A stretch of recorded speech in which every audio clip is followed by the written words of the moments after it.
एक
मिनट जरा मैं इसको लाइव कर देता हूँ फिर करता हूँ।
मेरा वॉइस वीडियो क्लियर है, प्लीज बता दें।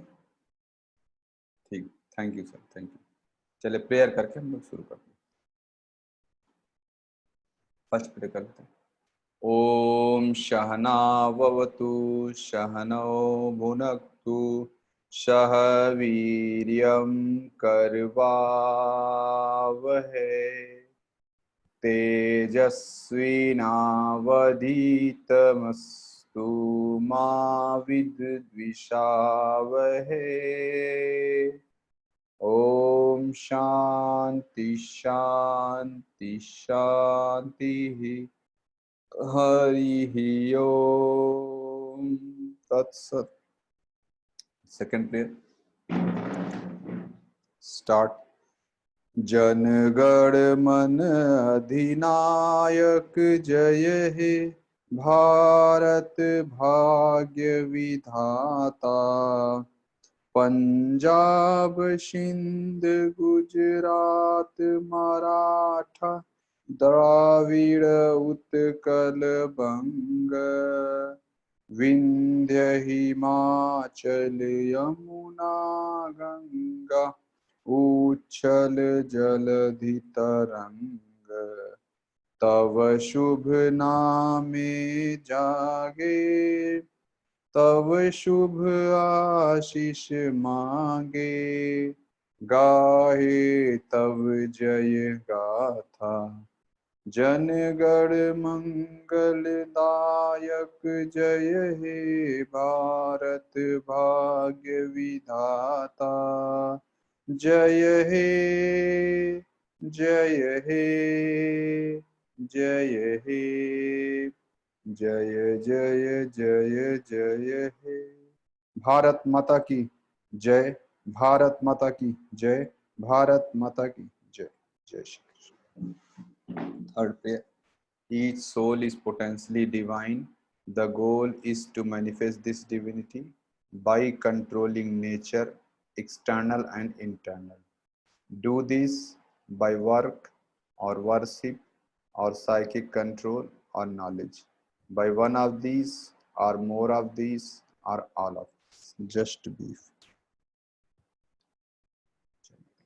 आज का जो टॉपिक है स्वाध्याय है। जनरली ये टॉपिक मैं लास्ट में लेता हूँ, लेकिन कल ऐसा चूंकि क्वेश्चन आ गया था तो मुझे लास्ट वाले टॉपिक पे जाना पड़ा थोड़ा सा।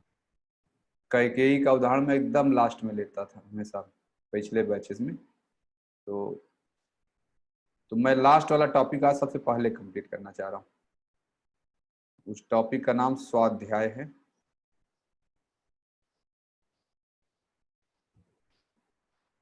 सेल्फ स्टडी जिसको कहते हैं।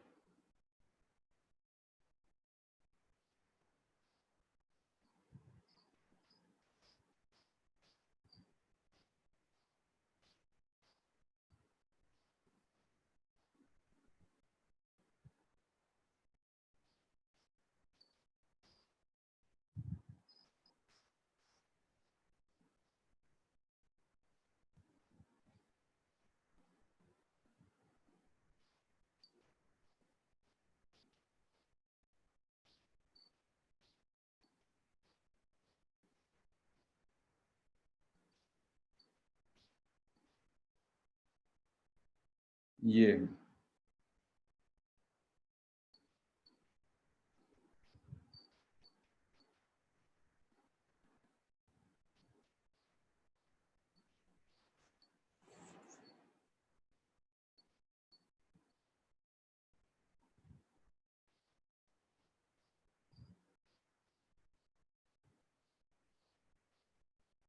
ठीक है।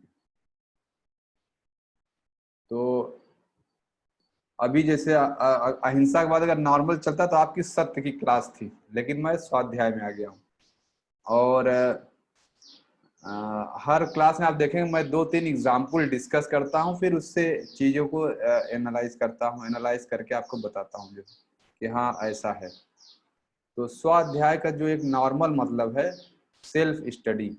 आप लोगों ने बचपन में जब पढ़ाई लिखाई करते होंगे तो बहुत सुना होगा कि बिना जो है सेल्फ स्टडी कुछ नहीं होता, क्लास अटेंड करने से कुछ नहीं होता।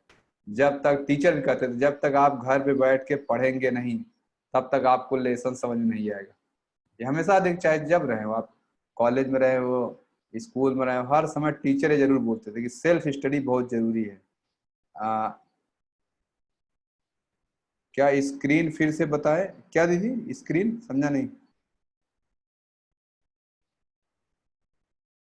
अभी तो स्क्रीन शुरू नहीं हुआ दीदी, अभी मैं शुरू कर रहा हूँ बस, तो आएगा दीदी। क्या बोल रहे हैं मनीषा जी?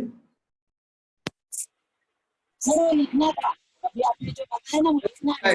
अभी आएगा दीदी, ठीक है, अच्छा। अभी आएगा। तो हमेशा टीचर स्कूल में बोलते रहे थे कि आप सेल्फ स्टडी करो, सेल्फ स्टडी करो। वो तो वहाँ संसार में बोलते रहे, लेकिन योग में सेल्फ स्टडी का क्या मतलब है अभी हम समझेंगे। सेल्फ स्टडी हमें क्या करना है? अगर मैं बोलूँ कि आप अपना सेल्फ स्टडी करिए तो क्या करेंगे? किताब खोल के पढ़ जाएंगे, फिजिक्स केमिस्ट्री पढ़ने लगेंगे? सेल्फ स्टडी मतलब क्या, वही चीज अब यहाँ डिस्कस होने वाला है। तो सेल्फ स्टडी का छोटा सा एक उदाहरण वहां लिखा हुआ है। ऐसे दो चार उदाहरण ले लूंगा, कुछ लाइव एग्जाम्पल है, यही आपके बैच के सीनियर बैचों में है एग्जाम्पल। थ्री इडियट्स मूवी सभी ने देखी होगी, ठीक है? उसमें देखिए जो रणछोड़ दास, आमिर खान जो रोल अदा किया है वो, और एक दूसरा दोस्त है फरहान, और एक है राजू रस्तोगी, तीनों हैं। जो फरहान है वो फोटोग्राफर बनना चाहता था, लेकिन पिताजी के प्रेशर की वजह से इंजीनियरिंग कॉलेज में पढ़े जा रहा है, मन नहीं लग रहा है, फेल हो जा रहा है। दूसरा वाला जो है, घर की जो परिस्थितियां थी, हमेशा डर डर के घूम रहा है। उसमें ये सब डायलॉग आता है कि आमिर खान बोलता है जो है कि क्या कहते हैं कि भगवान ने भी कैसे दोस्त दिए, एक साला डर डर के जीता, एक मर मर के जीता। यही है आमिर खान ने उसमें बोला हुआ। एक तो डर डर के जी रहा है कि जो है नौकरी मिलेगी नहीं मिलेगी, राजू रस्तोगी के बारे में बोलता है। और दूसरा होता है मर मर के जी रहा है, उसको बनना फोटोग्राफर है, फोटोग्राफर बनना है, लेकिन वो कुछ और कर रहा है, इंजीनियरिंग के चक्कर में घूम रहा है। चिट्ठी उसमें दिखाता है, बैग में एक लेटर लेके घूम रहा है कि जो फोटोग्राफर के नाम किसी भेजना है। और बाद में आमिर खान ने वो चिट्ठी पोस्ट कर दी, और उसको सही में फोटोग्राफर की वहां से मतलब फोटोग्राफी ने उसके बुला लिया कि आओ मेरे साथ ट्रेनिंग करो, और वो खुश हो जाता है। तो उसमें यह है कि उसके नेचर में कहीं ना कहीं फोटोग्राफी रही होगी, तब वो फोटोग्राफी के पीछे भाग रहे हैं। आमिर खान के नेचर में, संस्कार में कहीं ना कहीं मशीन होगी, तभी देखिए वो मशीन का कहता है कि मैं इंजीनियरिंग से प्यार करता हूँ। बार बार बोल रहा था मुझे इंजीनियरिंग, मैं इसलिए टॉप करता, मुझे इंजीनियरिंग से प्यार है, मैं मशीनों से प्रेम करता हूँ। तुम लोग नहीं प्रेम करते इसलिए फेल हो जाते। तो बेसिकली इसमें कि उसका नेचर ऐसा, तीनों का देखिए अलग अलग नेचर, तीनों एक ही चीज नहीं कर सकते, ठीक है? तीनों सोचे कि मैं एक ही चीज करूंगा तो ऐसा कभी नहीं हो सकता है। अभी जो गुरुकुल वाली क्लास चले, गुरुकुल वाली क्लास का आप लोग पता नहीं अटेंड किए नहीं। गुरुकुल का जो कॉन्सेप्ट आया है, एक 8 साल के बच्चे ने वो कॉन्सेप्ट दिया। लेवल 5 में एक दीदी हैं, स्तुति दीदी, उनका बेटा है 8-9 साल का। उस बच्चे ने अपनी मम्मी को चिट्ठी लिखी जो है कि मैं स्कूल नहीं जाऊंगा। अब प्रॉपर कारण लिखा, अब मम्मी परेशान कि भाई उसका कारण जस्टिफाइड, कैसे उसको मना कर दे, वो रीजन लिख रहा है। उसमें एक रीजन ये है, स्कूल मेरे इंटरेस्ट के हिसाब से नहीं पढ़ाता है कुछ, उसको जो मन वो पढ़ाता है, हिंदी इतिहास पढ़ाता है, मुझे नहीं अच्छा लगता। एकदम वैलिड रीजन है, भले हो सकता है मैं नहीं कर रहा हिंदी जरूरत नहीं, इतिहास जरूरत नहीं, लेकिन उसका भी रीजन वैलिड है। अगर मेरा जो ड्रीम है, मुझे स्कूल को चाहिए कि मुझे अकेले पढ़ाए, जो मेरा ड्रीम है मुझे उसके मुताबिक मुझे मिलना चाहिए।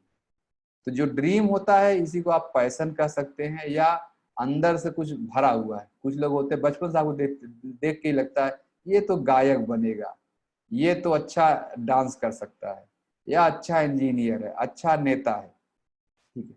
कल किसी ने एक जोक मुझे याद नहीं कहाँ भेजा था, उसमें जो है, याद शायद आपके ग्रुप में था क्या, व्हाट्सएप पे कहीं था, बड़ा अच्छा जोक था। एक 3 बच्चे बैठे हैं, और एक आदमी पूछ रहा है बड़े होके क्या बनोगे, नहीं फ्लाइट में यात्रा कर, तो एक बोलता है मैं डॉक्टर बनूंगा, एक बोलता है मैं इंजीनियर बनूंगा, एक बोलता है मैं ट्रम्प बनूंगा। बोले ट्रम्प बनूंगा क्या? बोले यूएस का जो प्रेसिडेंट है। तो बोलता अच्छा, वो बोलता है मैं ट्रम्प बनूंगा बड़ा होके, ठीक। फिर उसमें बोलता है अच्छा तुम लोग फ्लाइट में जा रहे हो, मैं फ्लाइट में बैठा हूँ, और मुझे भूख लगी है या प्यास लगी, तुम्हारे पास एक बोतल पानी है, मुझे पीने को दोगे? तो एक बोलता है हाँ मैं दूंगा, दूसरा बोलता है हाँ मैं दूंगा, तीसरा बोलता है कि जब ये दोनों दे देंगे तो मैं क्यों दूंगा आपको? आपकी तो प्यास बुझ गई। तो कहता हाँ आप तुम ट्रम्प बनोगे, पक्का ट्रम्प बनोगे। यही जो है तीसरा वाला जिसने बोला था ट्रम्प, जो उसने जवाब दिया कि जब ये दोनों आपको दे देंगे तो मैं क्यों दूंगा पानी आपको, मैं नहीं दूंगा आपको, आपका प्यास बुझ गई, अब मैं अपना रखे रहूंगा। तो जैसे मैं यही कह रहा हूँ, नेचर देखिए, एक ही प्रश्न का कैसे दो तीन बच्चे अलग अलग जवाब देते हैं।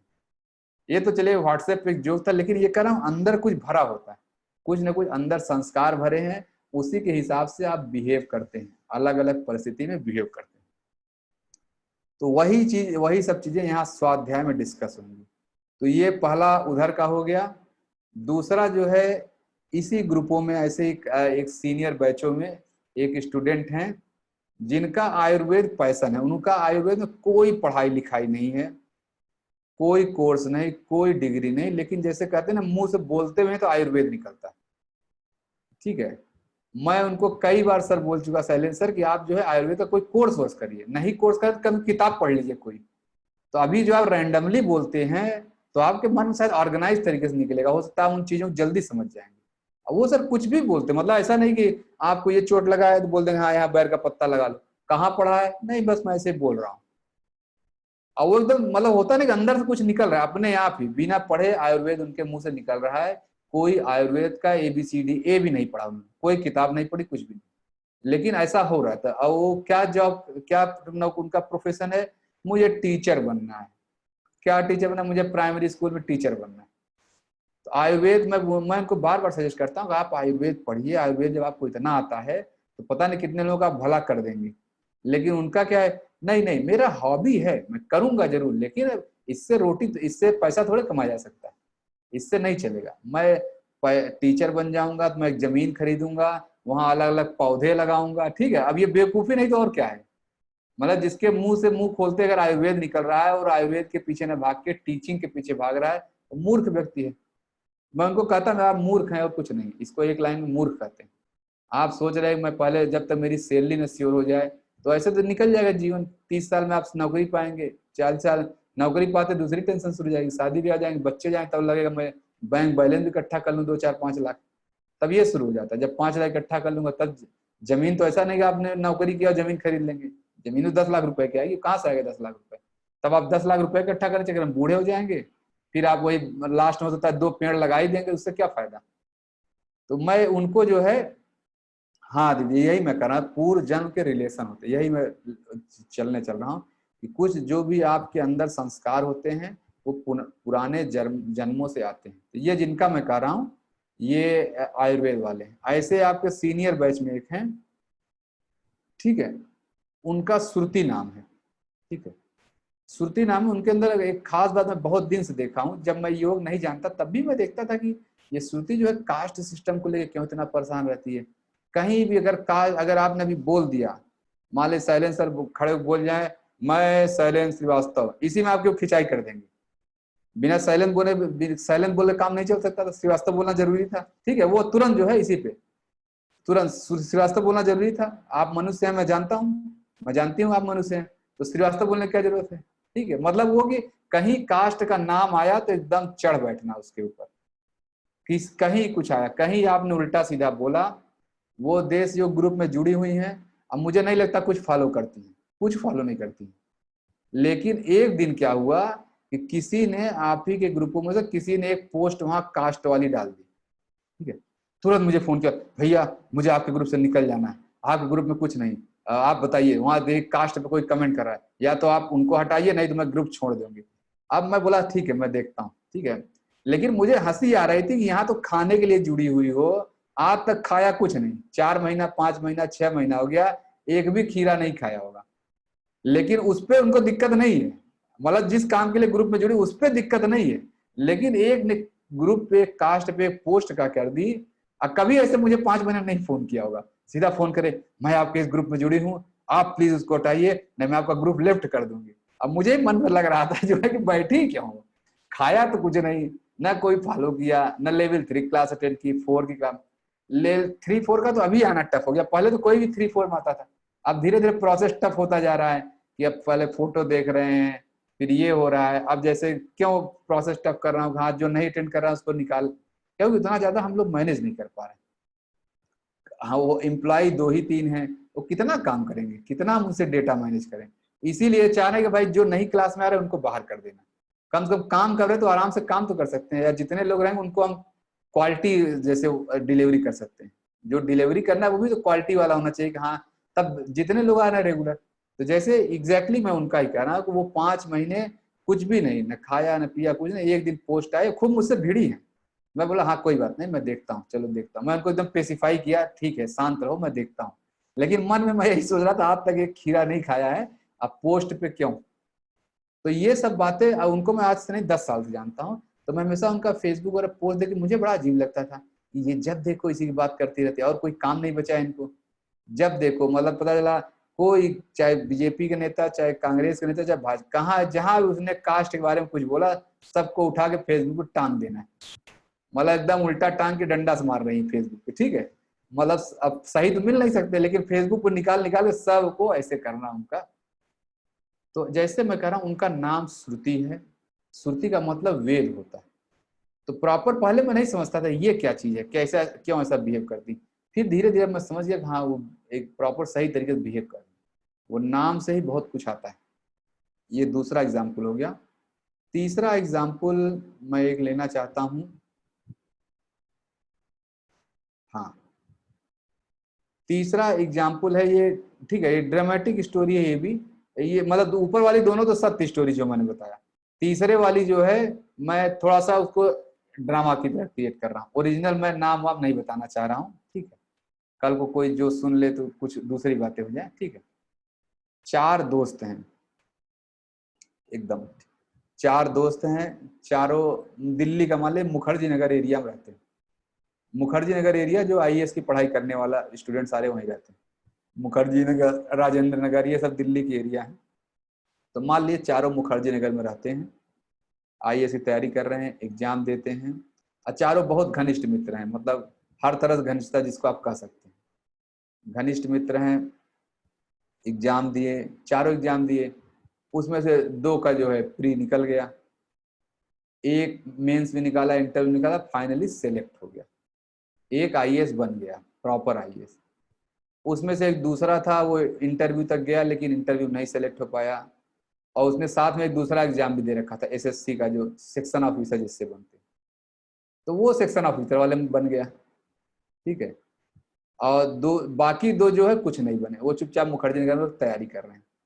और जो सेक्शन ऑफिसर बना, जनरली बहुत नीचे की पोस्ट होती है ऐसे समझ लीजिए, ठीक है। और जो डिस्ट्रिक्ट मजिस्ट्रेट बना भाई आईएएस है, वो हायर की पोस्ट हो गई। तो बाई चांस अब दोनों दोस्त हैं, बाई चांस ऐसा संयोग बनता है कि जो डिस्ट्रिक्ट मजिस्ट्रेट है उसी के अंडर में उसका फ्रेंड सेक्शन ऑफिसर बन के आ जाता है। दोस्त मतलब बहुत अच्छे घनिष्ठ मित्र हैं, सेक्शन ऑफिसर वाला डिस्ट्रिक्ट डीएम साहब के अंदर में आ गया। अब जो है दोनों तो ऐसे दोस्त हैं भाई एकदम बंद कमरे में, भाई उनकी जो दोस्ती है वो अलग बात है। धीरे धीरे जो डीएम बना वो धीरे धीरे ईगो में आना शुरू कर दिया, तो वो अपने उस दोस्त को बहुत परेशान करने लगा, उल्टा सीधा गलत काम करवाना, ठीक है, गलत काम, सारे गलत काम करवाना, डांटना, बंद चिल्लाना, बंद कमरे में बुला के बेइज्जती करता था। तो बंद कमरे में जाता था, बोलता भी था यार देखो तुम डीएम हो, मैं सेक्शन ऑफिसर हूँ, हमारा तुम्हारा ऑफिस का रिलेशन अलग है, लेकिन बंद कमरे में तुम यहाँ मुझे क्यों परेशान करते हो, हम तो तुम्हें दोस्त हैं, हम तो एक साथ रहे हैं। तो बंद कमरे में जो सेक्शन ऑफिसर था नॉर्मल दोस्त बनने की कोशिश करता था, और वो बंद कमरे में उसको इतना डांटता था, इतना बेइज्जती करता था, वो समझ में नहीं आ रहा है। अब बहुत सारे गलत काम कराता था, इधर उधर फाइल पे साइन कराना, ये कराना। तो वो कभी कभी क्या है कि जाके समझाता था यार नई नई नौकरी लगी है, ऐसे क्यों कर रहे हो, कुछ पंगे हो जाएंगे तो नौकरी चली जाएगी, फिर मुखर्जी नगर पहुंच जाओगे। वो उसको समझाता है, अब वो समझाए तो डीएम साहब और गुस्सा हो जाते थे, उसको और परेशान करते थे। सारे गलत काम जहिए कहिए, हाँ जहाँ गलत गलत काम करनी है उसका पोस्टिंग लगा देना, उसको काम ज्यादा दे देना, उल्टा सीधा, मतलब अपने दोस्त को परेशान करना। तो वो बेचारा कुछ दिन तक झेलता रहा परेशान, क्या करे जो है। एक दिन अपने बाकी 2 दोस्त जो मुखर्जी नगर में हैं उनसे मिलता है, मतलब एक शादी हो रही है, इसमें चारों दोस्त इकट्ठा होते हैं, चारों बैठते हैं। अब वो डीएम बन गया, सेक्शन ऑफिसर बन गया, 2 मुखर्जी नगर वाले ही हैं, चारों बैठ के बात करते हैं। तो फिर आपस बैठ के बात करते रहते कमरे में। तब वो बोलता है कि यार मेरी एक समस्या है, मैं तो पूछे क्या समस्या है, तो बताए जो है कि ये डीएम है वहां पे, मुझसे इतना काम गलत काम करवाता है, किसी दिन ये भी फंसेगा मैं भी फंसूंगा। ठीक है, इतना कि मैं इसको समझाता हूँ मत करो, तुम बन गए हो, तुम अपना ठीक है जो एक कर सकते हो मिनिमम करो, ऐसा मत करो कि जैसे कि फंसने का, तुम्हारा भी फंसने का चांस हो जाए, मेरा भी। अब वहां पे डीएम साहब उसको खूब डांटते हैं, बंद कमरे में अपनी हैसियत में रहो, किससे बात कर रहे हो पता है, जैसे भी डांटते हैं, यानी बंद कमरे में उसको खूब डांटा, बेइज्जती किया, वो बेचारा एकदम चुप बैठा। बाकी दोनों दोस्त भी कह रहे यार क्या कर रहे हो, रहने दो, ऐसे मत करो। तो ऐसे हो गया। तो अब फिर दोनों शादी के बाद वापस चले आए, ऑफिस में आके अगले दिन फिर बुला के खूब खिंचाई किया, खूब डांटा जितना, यानी परेशान करने को, जैसे नहीं अब सगा, मतलब सगा करना दोस्ती है लेकिन इतना उसको परेशान कर दिया। फिर वो बेचारा धीरे धीरे सुनता रहता है, कुछ नहीं करता है। अब एक दिन उसकी जो है वो हो जाता है, भाई उसको लगता है मेरी बर्दाश्त की सीमा हो गई, अब मैं इसे बर्दाश्त नहीं कर सकता। अब वो क्या करना शुरू कर दिया, जो डीएम साहब बोले लिख लेता था, इस दिन आपने मुझे ये बोला, इनके सामने ये बोला, उनके सामने वो बोला, या आपने फाइल में ये लिख दिया था, वो रिकॉर्ड बनाने लगा डीएम साहब का। सेक्शन ऑफिसर जो नीचे पोस्ट पे था, रिकॉर्ड बनाने लगा। और जब इसके पास लगा कि प्रॉपर रिकॉर्ड हो गया, जाके सीधा सेंट्रल विजिलेंस कमीशन में उनकी शिकायत करता है। ठीक है, शिकायत वो भी चोरी छिपे, मतलब ये नहीं, अपना नाम नहीं बताया, चोरी छिपे किया। इंक्वायरी होने लगी, इंक्वायरी होने लगी, तब डीएम साहब पता चल गया, इसी ने जो कंप्लेन किया मेरी। अब डीएम साहब की हालत खराब, अब तो नौकरी जाने वाली, वापस मुखर्जी नगर जाने लायक नहीं बचूंगा, क्योंकि अगर आईएएस की नौकरी निकाल दी दोबारा एग्जाम भी आप नहीं दे सकते, कि अगर आपने किसी डिसिप्लिनरी एक्शन से निकाल दिया गया, कुछ ऐसे कोई मान लो ऐसा गलत काम से, तो आप एग्जाम थोड़ी कि आप अगर दोबारा एग्जाम दे फिर आईएएस बन जाएंगे। अब वो भी जान रहा कितनी अनसर्टेन आईएएस में इतनी अनसर्टेनिटी है कि एक बार आप यूपीएससी टॉप कर लें और अगले बार उसका प्री भी ना निकले, ऐसा पूरी संभावना है। इस समय जो सिनेरियो बन गया है, जिस तरह क्वेश्चन आ रहे हैं वो ऐसे ही है, एक बार हो सकता है आप आईएएस के फर्स्ट रैंक लेकर आ जाए, लेकिन दूसरे बार आपका प्री भी न निकले, निकल जाए इसकी कोई गारंटी नहीं। अब वो डर के घूमने लगा, यार क्या होगा। अब वो जाकर उसको बोल रहा है, तुम्हें करना तो तुम मुझे बता देते, मैं सुधर जाता।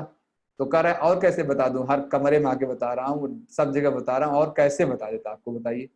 कि कह रहा नहीं, तुम मुझे डांटे क्यों नहीं, तुम मुझे मारे क्यों नहीं, तुम मेरे दोस्त, तुम मुझे थप्पड़ लगा देते। ठीक है, अब वो कह रहा है तुम मेरे दोस्त थे, तुम मुझे थप्पड़ लगा सकते थे, क्योंकि अब फंस चुका है। अब वो उन दोनों दोस्तों को फोन किया जो मुखर्जी नगर रह रहे हैं, यार देखो इसने मेरे साथ ऐसा कर दिया, वैसा कर दिया। अब दोनों दोस्तों में से एक दोस्त कह रहा है नहीं इसने सही किया, वो तो बोल रहा था, वो तो यहाँ भी आके तुम्हें समझाया था, तुम नहीं समझ रहे हो, अब किसी तरह नहीं सुधर रहे हो तो क्या करे। वो भी तो एक लेवल पे तुम अपना ऑफिसर बन रहे, वो भी बन गया थोड़ी देर के लिए, और क्या। तुम अभी तक ऑफिसर बन रहे तो वो 10 मिनट के लिए बन गया ऑफिसर। अब तुम दिखाओ अपना जो है ताकत, जो है क्या कर सकते हो। और दूसरा उसका दोस्त कह रहा नहीं तुम गलत किए, तुम्हें उसको मारना चाहिए था, तुम उसको पीट देते। कैसे नहीं सुधरता, वो गलत कर रहा था। और जबकि वो ये फिर जो जो दोस्त शिकायत किया था, वो ये कह रहा है कि यार मैं कैसे इसको समझाता, जा रहा हूँ चैम्बर में समझा रहा हूँ, मैं अपने ऑफिस कोलीग के सामने इसके पैर पे नाक भी रगड़ा, लिटरली उसने नाक रगड़ा कि यार ऐसे मत करो, तुम्हें अगर ईगो सेटिस्फाई करना लो, मैं सबके सामने अपना नाक तुम्हारे पैर पे रगड़ रहा, माथा रगड़ा, कि तुम मतलब दोस्ती के नाते तुम गलत रास्ते मत जाओ, तुम ये सब काम मत करो, तुम्हारा ईगो सेटिस्फाई हो जाए उसके लिए मुझे दिक्कत नहीं। तो जैसे मैं कह रहा हूं अभी समय उस दोस्त ने शिकायत करके सही किया या गलत, ये अब बताइए जज करना। क्यों, उसका नेचर बड़ा शांत स्वभाव का था, वो कभी कुछ रिएक्ट नहीं करता था, चुपचाप सुनता रहता था। लेकिन एक लेवल पे भाई उसका वो निकल गया, धैर्य उसका भी जवाब देगा। एक लेवल पे उसने बोला कि भाई जिसे बताया मूर्ख व्यक्ति की उपेक्षा करनी है, पहले नॉट फिर not to bite but to hiss भी किया, और फिर तीसरे लेवल पे जो सही करना है उसके सुधार के लिए जो करना है सही किया। ये सभी लोग करें सही किया, सही किया उसने। लेकिन उसका वही दूसरा दोस्त कहा तुमने उसको थप्पड़ क्यों नहीं मारा, वो तुम्हें गाली दे रहा था, ऐसा करा, तुम भी पब्लिकली उसको थप्पड़ मार देते, तो हो सकता है उसका और प्रॉब्लम हो जाता। तब तो पब्लिक भी थप्पड़ मारता, एक सेक्शन ऑफिसर एक डिस्ट्रिक्ट मजिस्ट्रेट को थप्पड़ मार रहा है, ये कहीं एक्शन शुरू कर देता, उसकी और हालत खराब हो जाती। तो जैसे ये नेचर कह रहा हूँ, अब ये एग्जाम्पल ध्यान, उसका जैसे शांत स्वभाव का नेचर था, वो शांत था, लेकिन एक स्टेज पे उसने अपना रियल मतलब एक एक्शन लिया। जनरली जो लोग शांत होते हैं उनको बहुत लोग कमजोर समझते हैं, वो अगर 10 मिनट के लिए भी अपना नेचर छोड़ा तो सामने वाले की हालत खराब हो जाएगी। वो शांत रहते हैं इसलिए नहीं वो कमजोर हैं, बल्कि इसलिए बहुत ज्यादा मजबूत हैं। आप जितना साल भर करते हो 2 मिनट में कर देगा, और उसका आप समझ नहीं पाएंगे कि वो 2 मिनट में कैसे आपका क्या कर दिया। तो ऐसा जो इसीलिए शांत स्वभाव के व्यक्ति के साथ ज्यादा भिड़ना नहीं चाहिए। वो शांत इसलिए है कि वो अच्छा, उसका नेचर बहुत अच्छा है। और कहीं अगर उसने अपने नेचर पे मतलब नेचर छोड़ा तो आपका हालत खराब कर देगा। ये 3 एग्जाम्पल है, ध्यान रखिएगा। अब आगे चलते हैं। हाँ, अब नेक्स्ट मैं चल रहा हूं कि जितने भी लोग, हम इस समय 73 लोग मान लीजिए इस क्लास में जुड़े हुए, लगभग हम सभी का नेचर अलग अलग होगा। जितने लोग जुड़े हैं, मैं आपको क्लासेस बता चुका हूं पहले भी कि इवन क्या कहते हैं, आदमी तो छोड़िए, हम लोग तो मनुष्य हैं, सारे बैठे हैं, एक एक इलेक्ट्रॉन प्रोटॉन न्यूट्रॉन का भी नेचर डिफरेंट होता है। कोई भी 2 इलेक्ट्रॉन आप इस ब्रह्मांड में नहीं पा सकते जो सिमिलर हो जाए। कोई भी 2 प्रोटॉन नहीं पा सकते। तो जब वो सब इलेक्ट्रॉन प्रोटॉन न्यूट्रॉन लेवल में सिमिलरिटी नहीं है तो हमारे आप में क्या सिमिलरिटी होगा। इस धरती पे जितने भी व्यक्ति हैं सबका नेचर यूनिक है। आप सभी लोग, चाहे मैं हूं, चाहे आप हूं, चाहे शैलेंद्र सर, चाहे धनंजय सर, मनीषा दीदी, जितने भी लोग बैठे हैं, आप सभी लोग यूनिक हैं। लेकिन यूनिक होने के बावजूद सारे मनुष्य हैं, है कि नहीं। अगर मैं एक तरफ लिख रहा हूँ सारे यूनिक हैं, फिर दूसरा नहीं नहीं सारे मनुष्य हैं, खत्म हो जाता, सारे एक हो गए। मनुष्य जैसे मैंने बोला सारे एक हो गए, है कि नहीं। यहाँ जितने 73 लोग सारे एक हो गए। अगर मैं बोल दूं हाँ ये सारे जीव हैं, तो आप देखिए आप गाय वगैरह से भी यूनिक, आप गाय के बराबर हो गए, आप कुत्ते के बराबर हो गए। अभी ऐसे आप अपने आप को इंटेलिजेंट होकर समझ रहे हैं, मैं कैसे, मैं मनुष्य हूँ, बहुत पढ़ा लिखा हूँ, ये हूँ। मैं बोलूँ आप भी कुत्ते की तरह एक जीव हैं, तो देखिए आप कुत्ते के बराबर हो गए, है कि नहीं। और आगे चलूँ तो मेरा कहने का मतलब कि जो जो भी डिफरेंसेस होते हैं वो हमेशा लोअर लेवल पे एग्जिस्ट करते हैं, हायर लेवल पे डिफरेंसेस एग्जिस्ट नहीं करते हैं। ये क्लियर है कि नहीं ये बात। हमेशा हायर लेवल पे, जैसे मैं एक छोटा सा एग्जांपल बता रहा हूँ, मुझे लग रहा है 2011 की बात है, ऑफिस का मैं अपना एकदम रियल केस बता रहा हूँ, ठीक है। जो ये वाला जो 2G वाला स्कैम हुआ, मान लीजिए उसमें बहुत सारे लाइसेंस कैंसिल हुए थे, ठीक है। लगभग 133 लाइसेंस शायद कैंसिल हुए थे। अब वो एक, उस समय मैं भी उसे ऑफिस था, तो फाइल ऐसे मैंने चलाई।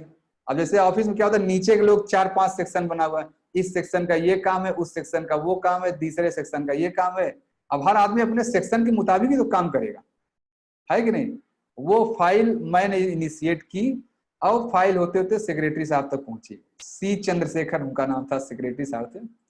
वो देखे ये फाइल, जो बुलाए उस लड़के को, एडी, ठीक है। मैं, अब वो मुझे सीधा बुलाए, अब बुला के वो क्या कर रहे हैं, आपने ये क्यों नहीं लिखा, आपने वो क्यों नहीं लिखा। मैं इनको समझा रहा हूँ सर मैं इस सेक्शन का, इस सेक्शन में मैं यही काम कर सकता हूँ, आप लोग फुटबॉल खेलते हो, आप लोग इधर उधर खेलते हो, फाइल इधर से उधर घुमाते हो, काम नहीं करते हो। अब मैं उनको ये समझाने की कोशिश कर रहा, देखो हायर लेवल पे तो उनको इससे मतलब नहीं है कि कौन किस सेक्शन में है आप, उनको अपना काम की, भाई मुझे एकदम वो सही बात कर, वो हायर लेवल पे हैं तो उनको इससे मतलब नहीं है कि मैं किस सेक्शन का हूं, उनको तो है कि मुझे ये चाहिए था, ये चीज यहाँ क्यों नहीं लिखा है। मैं उनको समझाने की कोशिश कर रहा हूँ सर मैं इस सेक्शन में हूँ, इस सेक्शन का डोमेन यही है, जो आप कर रहे हैं वो दूसरे सेक्शन का है विचार करना, दूसरा सेक्शन वाला उस व्यक्ति उस पर अपना विचार देगा। अब फाइल घूमते घूमते उनके तक पहुंची, किसी ने कुछ लिखा ही नहीं ठीक है, जिसको जिसको सब ने ऐसे फॉरवर्ड करते चले गए। अब डिसीजन, अब भाई वहां डिसीजन मेकिंग, फाइल उनके पास पहुंच गई, मुझे बुला कर मैं क्या करूं इसमें, बताओ क्या आपने लिखा है। अब मैं भी कह रहा हूँ सर मैं तो अपना, देखिए मैं इस सेक्शन का, मैंने अपना इतना किया। अब वो मुझे खूब चिल्ला रहे, मैं उस समय सोच रहा हूँ, चुपचाप चला आया, फिर बोले कौन है इस सेक्शन का, जाओ उनको भेजो। तो जैसे मैं कह रहा हूँ कि वो हायर लेवल पे, तो उनको इस सेक्शन उस सेक्शन से मतलब नहीं है। अब आप मिनिस्टर साहब के पास जाइए, नहीं कह सकते भाई मैं इस सेक्शन का नहीं, मैं उस सेक्शन का नहीं, ठीक है। तो जैसे उन्होंने क्या मेरा फोन नंबर लिखा था, बाकी लोगों को फोन नंबर नहीं लिखा था। मैं जनरली ऑफिस में था, मैं एक फाइल में अपने जब चलाता हूँ, मैं अपना इनिशिएट करके एक फोन नंबर जरूर लिखता हूँ अपना, जो ऑफिस में छोटा नंबर जिसको बोलते हैं कि आपका इंटरनल नंबर, तो मैं अपना अपने नाम का आगे इंटरनल नंबर लिखता। उन्होंने डायरेक्ट वही नंबर डायल करके बुलाया। अब वो ऐसे, तो जैसे मैं ये कह रहा हूँ कि डिफरेंसेस जो होते हैं वो लोअर लेवल पे एग्जिस्ट कर, मैं एडीजी था, मेरे लिए मुझे लग रहा है मैं ये काम क्यों करूँ, ये तो मेरा काम नहीं। और वो सेक्रेटरी, उनको लगता है ये काम मेरे पास आपने चालू किया, मेरे पास फाइनल होके आना चाहिए था। तो मैं एक लाइन में कह रहा हूँ, आप लोग इसको बस यस नो एग्री करिए कि जो भी डिफरेंस होता है हमेशा लोअर लेवल पे एग्जिस्ट करता है, हायर लेवल पे डिफरेंसेस कभी एग्जिस्ट नहीं करते हैं। कभी भी आप देखिए, जो बॉस हायर लेवल, उसको नीचे वाले झगड़े मतलब नहीं होता, आप ऐसे ऐसे फाइल घुमाते रहो, मुझे मतलब नहीं, मुझे ये चीज चाहिए, आपने ये किया है कि नहीं किया, उसको कोई भी दे दे, उसको फर्क नहीं होता कि ये इस सेक्शन से आई, उस सेक्शन से आई, उससे कुछ मतलब नहीं। आप मगर मैं दूसरे सेक्शन का भी काम करके वहां तक भेज देता, आराम से खुश रहते हो। लेकिन चूंकि मैं एक सेक्शन हूँ तो मेरी अपना एक डोमेन, मैं उससे बाहर जाके चीजें नहीं लिख सकता। तो जैसे यही, हाँ, तो डिफरेंसेस जो होते हैं हमेशा लोअर लेवल पे एग्जिस्ट करते हैं। आप अभी हैं, आप कह सकते हैं मैं यूपी का हूं, मैं बिहार का हूं, मैं यहाँ का हूं, मैं वहां का हूं। अब मैंने कंट्री का नाम ले लूं तो आप एक हो जाएंगे। कंट्री लेवल पे तो आप इंडिया के हैं, आप अमेरिका के हैं, यहाँ के हैं। मैं प्लानेट का नाम ले लूं तो आप सारे पृथ्वी वाले हो जाएंगे, है कि नहीं? ऐसे ऊपर लेवल पे आप पहुंचते जाएं तो आप देखेंगे कि ऊपर के लेवल में यूनिटी है, ऊपर के लेवल में डाइवर्सिटी नहीं है। आप नीचे के लेवल पे यूनिक हैं, लेकिन ऊपर के लेवल में सारे एक हैं। ठीक है, मुझे लग रहा है इसका मैं अब ज्यादा नहीं, बहुत सारे एग्जाम्पल हो गया। नेक्स्ट पॉइंट आता है, ह्यूमन माइंड का नेचर क्या है। ह्यूमन माइंड का नेचर क्या है? हमेशा ह्यूमन माइंड इंटीग्रेशन की बात करता है। आप हमेशा देखिए इंटीग्रेशन की खोज कर रहे हैं। आप हमेशा क्या करते हैं कि डिफरेंसेस के बीच मैनेज नहीं कर पा रहे हैं। चाहे फिजिक्स देखिए, चाहे केमिस्ट्री देखिए, चाहे हिस्ट्री देखिए, चाहे ज्योग्राफी देखिए, सब जगह ऐसे पॉइंट की खोज हो रही, कहाँ सारे एक हैं। फिजिक्स वाला क्या खोज करने के पीछे लगा हुआ है? कौन सा ऐसा पार्टिकल है जिससे सब कुछ निकला हुआ है? जो आपको आजकल न्यूज में गॉड पार्टिकल सुन रहे हैं, बहुत आता है गॉड पार्टिकल। फिजिक्स वाले कहते हैं मैंने एक ऐसा पार्टिकल खोज कर लिया है कि उस सारे पार्टिकल उसी से निकले हैं, तो वो कह रहा है इसीलिए उसका गॉड पार्टिकल नाम दे दिया। और जबकि जो भी ये लोग कह रहे हैं वो बेवकूफ टाइप के लोग हैं, वो फिजिक्स समझते ही नहीं। गॉड पार्टिकल कभी हो नहीं सकता, क्योंकि जब जैसे जिस दिन गॉड पार्टिकल खुलेगा आप देखेंगे पूरी एक दुनिया उसके अंदर है। उसी छोटे से पार्टिकल के अंदर पूरी दुनिया के बराबर ज्ञान निकलेगा। अब फिर लगेगा गॉड पार्टिकल तो कोई और है। तो ऐसे केमिस्ट्री में क्या खोज चल रहा है? कोई एक ऐसा रिएक्शन कि सारे जितने रिएक्शन हैं उसके हिस्से बन जाएं। योग में क्या चल रहा है? कहते हैं ब्रह्म का ज्ञान ले लो, बस ब्रह्म का ज्ञान ले लो, सारे उसके हिस्से बन जाएंगे। हिंदी में कोई क्या ज्ञान खोज कर रहा है? कोई इसमें हिंदी वाला था कि कोई ऐसा रस, कोई ऐसा अलंकार निकाला है कि सारे अलंकार उसके हिस्से बन जाए। हर जगह यही खोज चल रही है। आप देखिए कि डॉक्टर में जो लोग डॉक्टर हैं वो क्या खोज कर रहे हैं? कोई ऐसी एक दवा बन जाए बस वो खाओ और बस चंगा होके घूमो। क्या अलग अलग, फीवर के लिए अलग, सिर दर्द के लिए अलग, नाक के लिए अलग, ऐसा अलग। अगर कोई एक दवा बन जाए कि साल में एक बार इसे मुंह में रखा बस सारा बीमारी मुझे ठीक हो गया, अगर ऐसी दवा मिल जाए तो क्या बात है कि नहीं सर? तो यानी कि सब लोग यही इसी खोज में लगे हुए, इसी खोज में सब लोग लगे हुए हैं कि कहीं ना कहीं से ये सारे डिफरेंसेस खत्म हो जाए। हर जगह पूरा धरती या मनुष्य भी देखिए, आप लोग नॉर्मल क्या होता है, दो भाई लड़ाई करते हैं किसके पास जाते हैं? दादाजी के पास जाते हैं। दो भाई लड़ाई करते हैं तो आपस में फैसला कहाँ हो पाता है? जो दादाजी कह देते हैं मान लेते हैं। तो दादाजी हायर लेते हैं, दोनों भाइयों से उनको मतलब नहीं है, वो जो बोलेंगे वो दोनों के भले में जो बात होगी वही बोलेंगे। ये सभी को विश्वास होता है।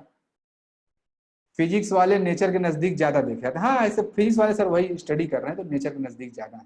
मैं देखिए कितने सारे एग्जाम्पल मैं वहीं से निकाल लेता हूँ। तो मैं भी फिजिक्स, अपने आप को फिजिक्स का स्टूडेंट मानता हूँ, इसीलिए मेरे सारे एग्जाम्पल कहीं ना कहीं नेचर से ऑब्जर्व करके इधर उधर मैं बोलता हूँ। तो जैसे मैं ये चीज क्लियर कर पाया कि पूरा दो चीज की जो डाइवर्सिटी होती है वो हमेशा लोअर लेवल पे है, हायर लेवल पे यूनिटी ही है। इसी दूसरा चीज मैं ये करना चाह रहा हूं कि हाँ, मनुष्य जितने भी हैं हर तरह की ब्रांच ऑफ नॉलेज चाहे जितना लीजिए, सब जगह सिर्फ इंटीग्रेशन की खोज हो रही है और कुछ नहीं। कोई ऐसा एक फाइनल पॉइंट मिल जाए कि नीचे वाले सब उसके हिस्से बन जाए।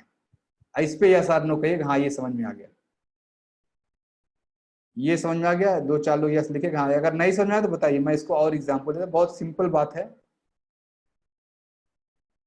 यस, समझ में आ गया, ठीक है। अब ठीक है, थैंक यू।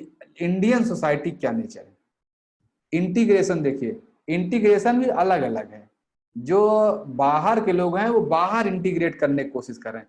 कोई ऐसी मशीन बन जाए, कोई ऐसी दवा बन जाए, कोई ऐसा घटना घट जाए कि सब उसी के हिस्से बन जाए। ज्योग्राफी वाला है, कोई ज्योग्राफी वाला क्या कर रहा है, कोई ऐसी थ्योरी डेवलप हो जाए, कुछ ऐसा हो जाए जहां से मैं पहाड़ का भी उद्भव बता सकूं, समुद्र कहाँ से आए ये भी बता सकूं, पेड़ पौधे कैसे हो रहे हैं ये भी बता सकूं। ज्योग्राफी वाला इसकी खोज में लगा हुआ है। हिस्ट्री वाला किस खोज में लगा हुआ है? कहीं ऐसा कोई कंकाल मिल जाए कि मैं बोल दूं सब कुछ इसी से निकला हुआ है। वो खुदाई कर करके चारों तरफ घूम रहा है, पुरातत्व विभाग जिसको कहते हैं, ठीक है, वो अलग अलग घूम रहा है। होता क्या है उसमें, आपने आज एक खोज किया, ये कंकाल मिला, आप कहते हैं सारे मानव यहीं से निकले हुए, अगले 1 साल बाद कोई दूसरी जगह खोद के निकाल देता है, उसकी एज इस कंकाल ज्यादा हो, सारा थ्योरी बदल जाता है। ऐसे हिस्ट्री में देखिए कैसे बदलता है। लास्ट वाले पॉइंट की खोज सब लोग कर रहे हैं।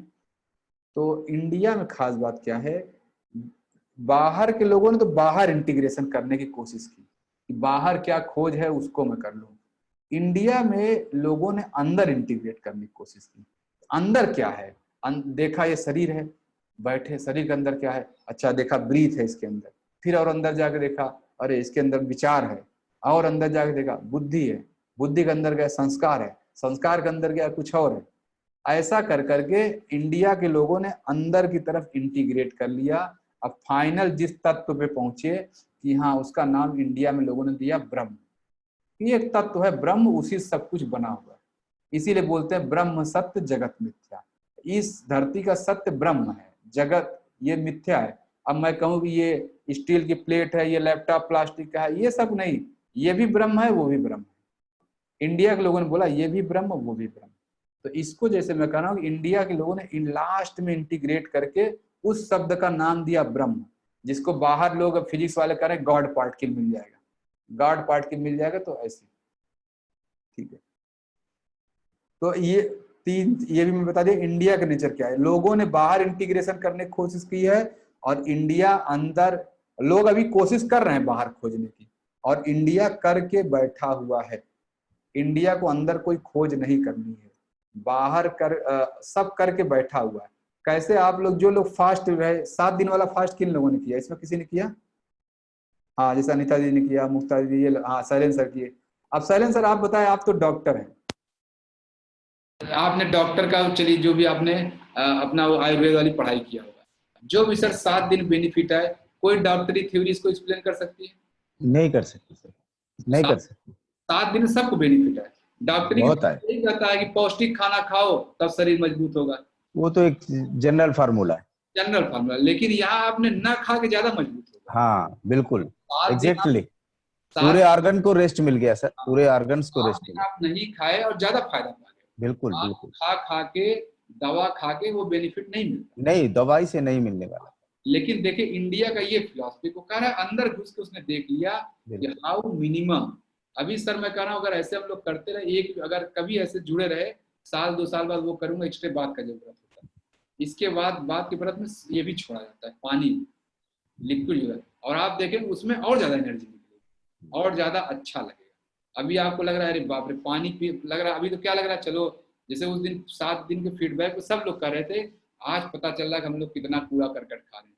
यानी ड्राई फ्रूट और स्प्राउट भी कूड़ा करकट हो गया। पहले खीरा, पहले आप पनीर पकौड़ा खाते थे, जब खीरे पे आए तो पनीर पकौड़ा कूड़ा करकट लगने लगा, है कि नहीं? क्या मैं खाता था। और जो लोग 7 दिन का व्रत रख लिए हैं, अब उनको स्प्राउट ड्राई फ्रूट कूड़ा करकट लगने लगा है। सब लोग देखिए कैसे बोल रहे हैं कि सर मन कर रहा है कि लिक्विड पे ही रहे। सब लोग ज्यादातर लोग करना शुरू कर दिए। देखिए राम गोपाल सर कह रहे हैं, मैं खुद भी ये कर दिया हूँ, विक्रम सर, चूंकि वो बेनिफिट देख लिए कि कम खाने से क्या बेनिफिट है। जो नहीं जानता उसके लिए कुछ नहीं, उसके लिए क्या यार पागल की तरह जो है यहाँ बिना खाए कैसे रहेंगे 7 दिन। और अब देखिए जो लोग 7 दिन रह रहे थे, उनको कहिए अब 70 दिन व्रत रहना, अब तैयार है सब लोग। मैं जानबूझ के नहीं कह रहा, मैं 70 दिन बोलूँ, कब अगले 70 दिन व्रत रहना है तो सब लोग तैयार हैं, क्योंकि बेनिफिट देख लिए। तो यही कहता है इंडिया ने अंदर इंटीग्रेट कर रखा है, इंडिया अंदर इंटीग्रेट कर रखा है, अंदर जा जाके देख लिया अंदर क्या है। पानी पे सर मतलब आगे जैसे मैं कह रहा हूँ, इसके आगे जो व्रत है पानी लिक्विड डाइट भी छोड़ देना। जैसे अभी हम लोग जूस वगैरह ले लिए, इसके आगे है कि सिर्फ पानी पे रहना है, उसके भी आगे पानी भी नहीं लेना, हवा पे रहना, प्राण भी नहीं लेनी, मतलब हवा पे रहना। एक स्टेज आती है कि हवा भी नहीं ले रहे हैं। अब उन सब लेवल की एनर्जी अभी सोच नहीं सकते हम लोग, ये शरीर में कितनी ऊर्जा छिपी हुई, सोचा ही नहीं जा सकता। तो यही कहता है कि इंडिया जो है अंदर की तरफ इंटीग्रेट करके बैठा हुआ है। खा खा के ताकत लेते हैं, इंडिया भूखे रह के ताकत ले लेता। इंडिया जानता है कि बिना भूखे रहने से कैसे ताकत आती है। तो इसीलिए इंडिया में लड़ाई झगड़े कोई बात ही नहीं है। यहाँ तो हर आदमी एनर्जी नहीं, ताकत चाहिए, ताकत तो छोड़ के लेता है। इसीलिए यहाँ कोई लड़ाई झगड़ा ज्यादातर नहीं होता। बाहर लोग लड़ाई हो रहा है, मार काट हो रहा है चारों तरफ, यहाँ तो नेचर ही अलग है सब कुछ। अच्छा अब मैं आगे चलता हूँ, ठीक है, ये सारे पॉइंट आगे बताने के लिए जरूरी है। हाँ अब ये आते हैं, अब अगला टॉपिक आता है, ये मैंने हालांकि पहले बता चुका हूँ। हम सभी लोग यूनिक हैं, ये भी हमें समझ में आ गया, कोई डाउट नहीं है। अब मैं ये कहूँ कि आज ही जो है साइलेंस सर को मैं बोला जाए कि सर हटिए आपके क्लिनिक में मैं बैठूंगा, ये बोले सुभाष जी हटिए ऑफिस का फाइल मैं कर दूंगा, आपका चिंता मत करिए। हाँ मैं जाऊं जो है अगला, मतलब हम आपस में रिप्लेस हो जाए एक दूसरे से। विकास सर चले जाए जो है सुनील गुलाटी सर के यहाँ, सुनील गुलाटी चले जाए राजेश पांडे सर के यहाँ, राजेश पांडे चले जाए पूजा दीदी के यहाँ, दीदी आप क्लिनिक छोड़िए अपना मैं संभाल लूंगा। ऐसा संभव है? संभाल लेंगे कोई? मैं आयुर्वेद का डॉक्टर तो हूं नहीं, मैं संभाल लूंगा? या आप सर आप तो नहीं जानते फाइल कैसे चलाई जाती है, आपको नहीं पता कि फाइल में क्या क्या लिखा है कि नहीं, एक स्टैंडर्ड लैंग्वेज है उस हिसाब से लिखना है। तो मेरा ये कहने मतलब हम सब लोगों का यूनिक रोल है, हम एक दूसरे को रिप्लेस नहीं कर सकते कोई भी। मैं ये नहीं कर सकता कि हाँ मैं जाके आप हट जाइए मैं आपका संभाल लूंगा। वैसे ही तो वहां जो मैंने मैं अपने बॉडी में कहूँ कि अभी जहाँ लंग है वहां निकाल के हृदय को लगा दूं, हृदय को स्टमक की जगह लगा दूं, स्टमक को यहाँ ब्रेन में लगा दूं, ब्रेन को ऐसे हाथ में लेके घूमूं तो क्या चलेगा? कर दूं? नहीं, सारा जुड़ा है, क्या फर्क पड़ता है? ब्रेन को यहाँ से निकाल के ऐसे हाथ में ले लूं, स्टमक को ऊपर से नीचे कर दूं, भाई स्टमक तो इतना बड़ा पाइप है कि यहाँ से कहीं भी जा सकता है शरीर में। जो इंटेस्टाइन है तो 22 फीट लंबी है, तो क्या स्टमक को खींच के यहाँ रख दिया, थोड़ा इंटेस्टाइन लंबा ही तो हो जाएगा, तो क्या शरीर काम करेगा? नहीं करेगा। हम सभी लोग यूनिक है, जैसे हमारा शरीर नहीं काम करेगा वैसे ही इस ब्रह्मांड में हम सभी लोगों का कुछ रोल निर्धारित है और हम सभी लोगों को वही काम करना है।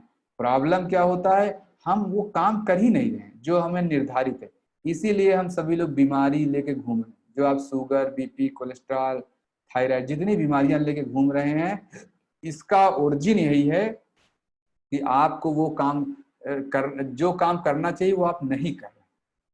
और जिसको जो काम करना चाहिए, आप देखिए वो एकदम हेल्दी होकर घूम रहा है। जिसको जो काम करना चाहिए अगर वो व्यक्ति वही काम कर रहा है, आप देखेंगे एकदम हेल्दी होकर घूम रहा है।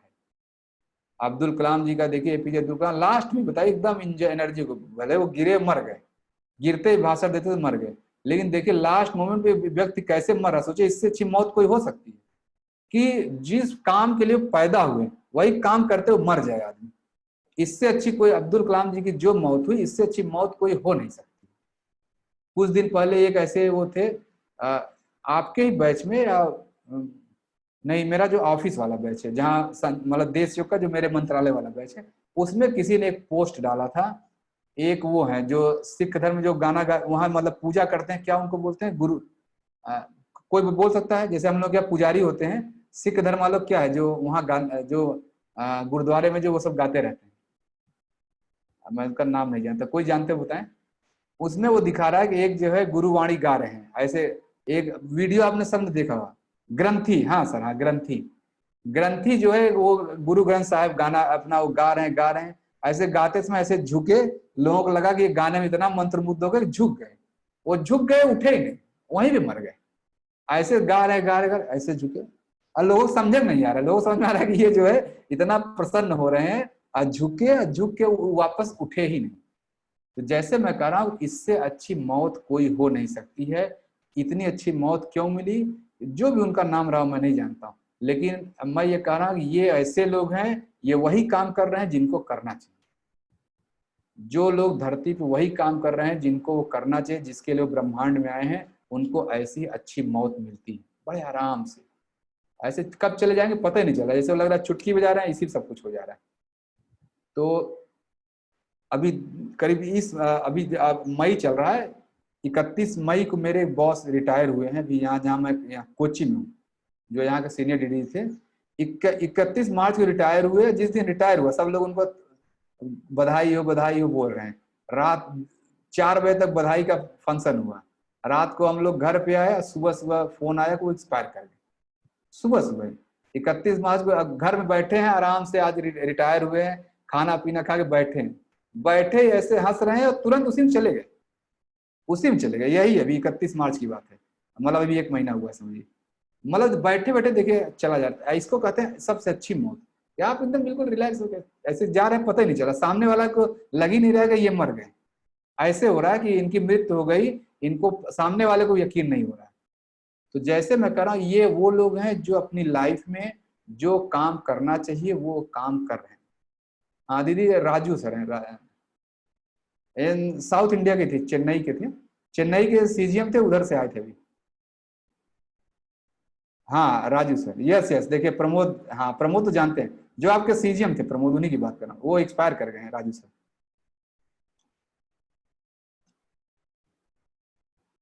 ठीक है, चेन्नई के सीजीएम थे, अभी दिसंबर में इधर आए थे 3 महीने।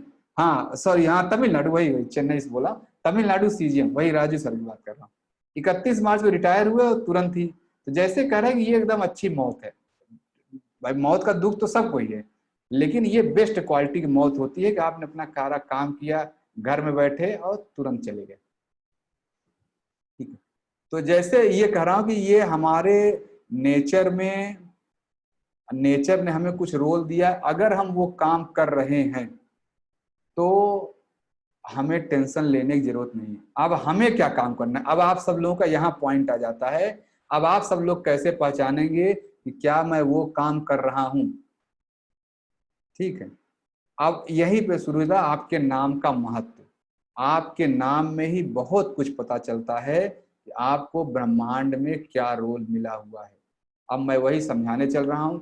अगर आप वो काम कर रहे हैं, जो भी इस ग्रुप में वो काम कर रहा होगा, आप देखिए उसको कोई रोग नहीं होगा, एकदम प्रसन्न चित्त होकर घूम रहा होगा, बिल्कुल रिलैक्स। और जो वो काम नहीं कर रहा होगा अपने नाम के मुताबिक, शुगर, बीपी, कोलेस्ट्रॉल, थायराइड, यही सब लेके घूम रहा होगा, सारी बीमारियां आप लेके घूम रहे हैं। तो अब आप बीमारियों के एकदम जड़ पे मैं ले चलने चल रहा हूँ। सेल्फ स्टडी जिसको कहते हैं, इस टॉपिक का नाम ही स्वाध्याय है।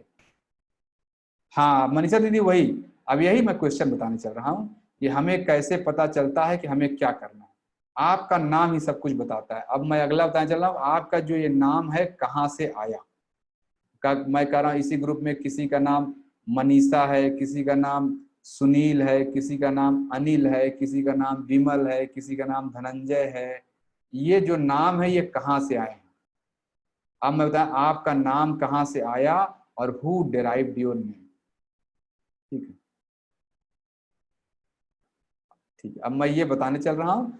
थोड़ा सा अब आप लोग, हो सकता है आपको ये सब बातें अभी लगे कि यार ये सब किताबी बातें, ऐसा कुछ नहीं होता।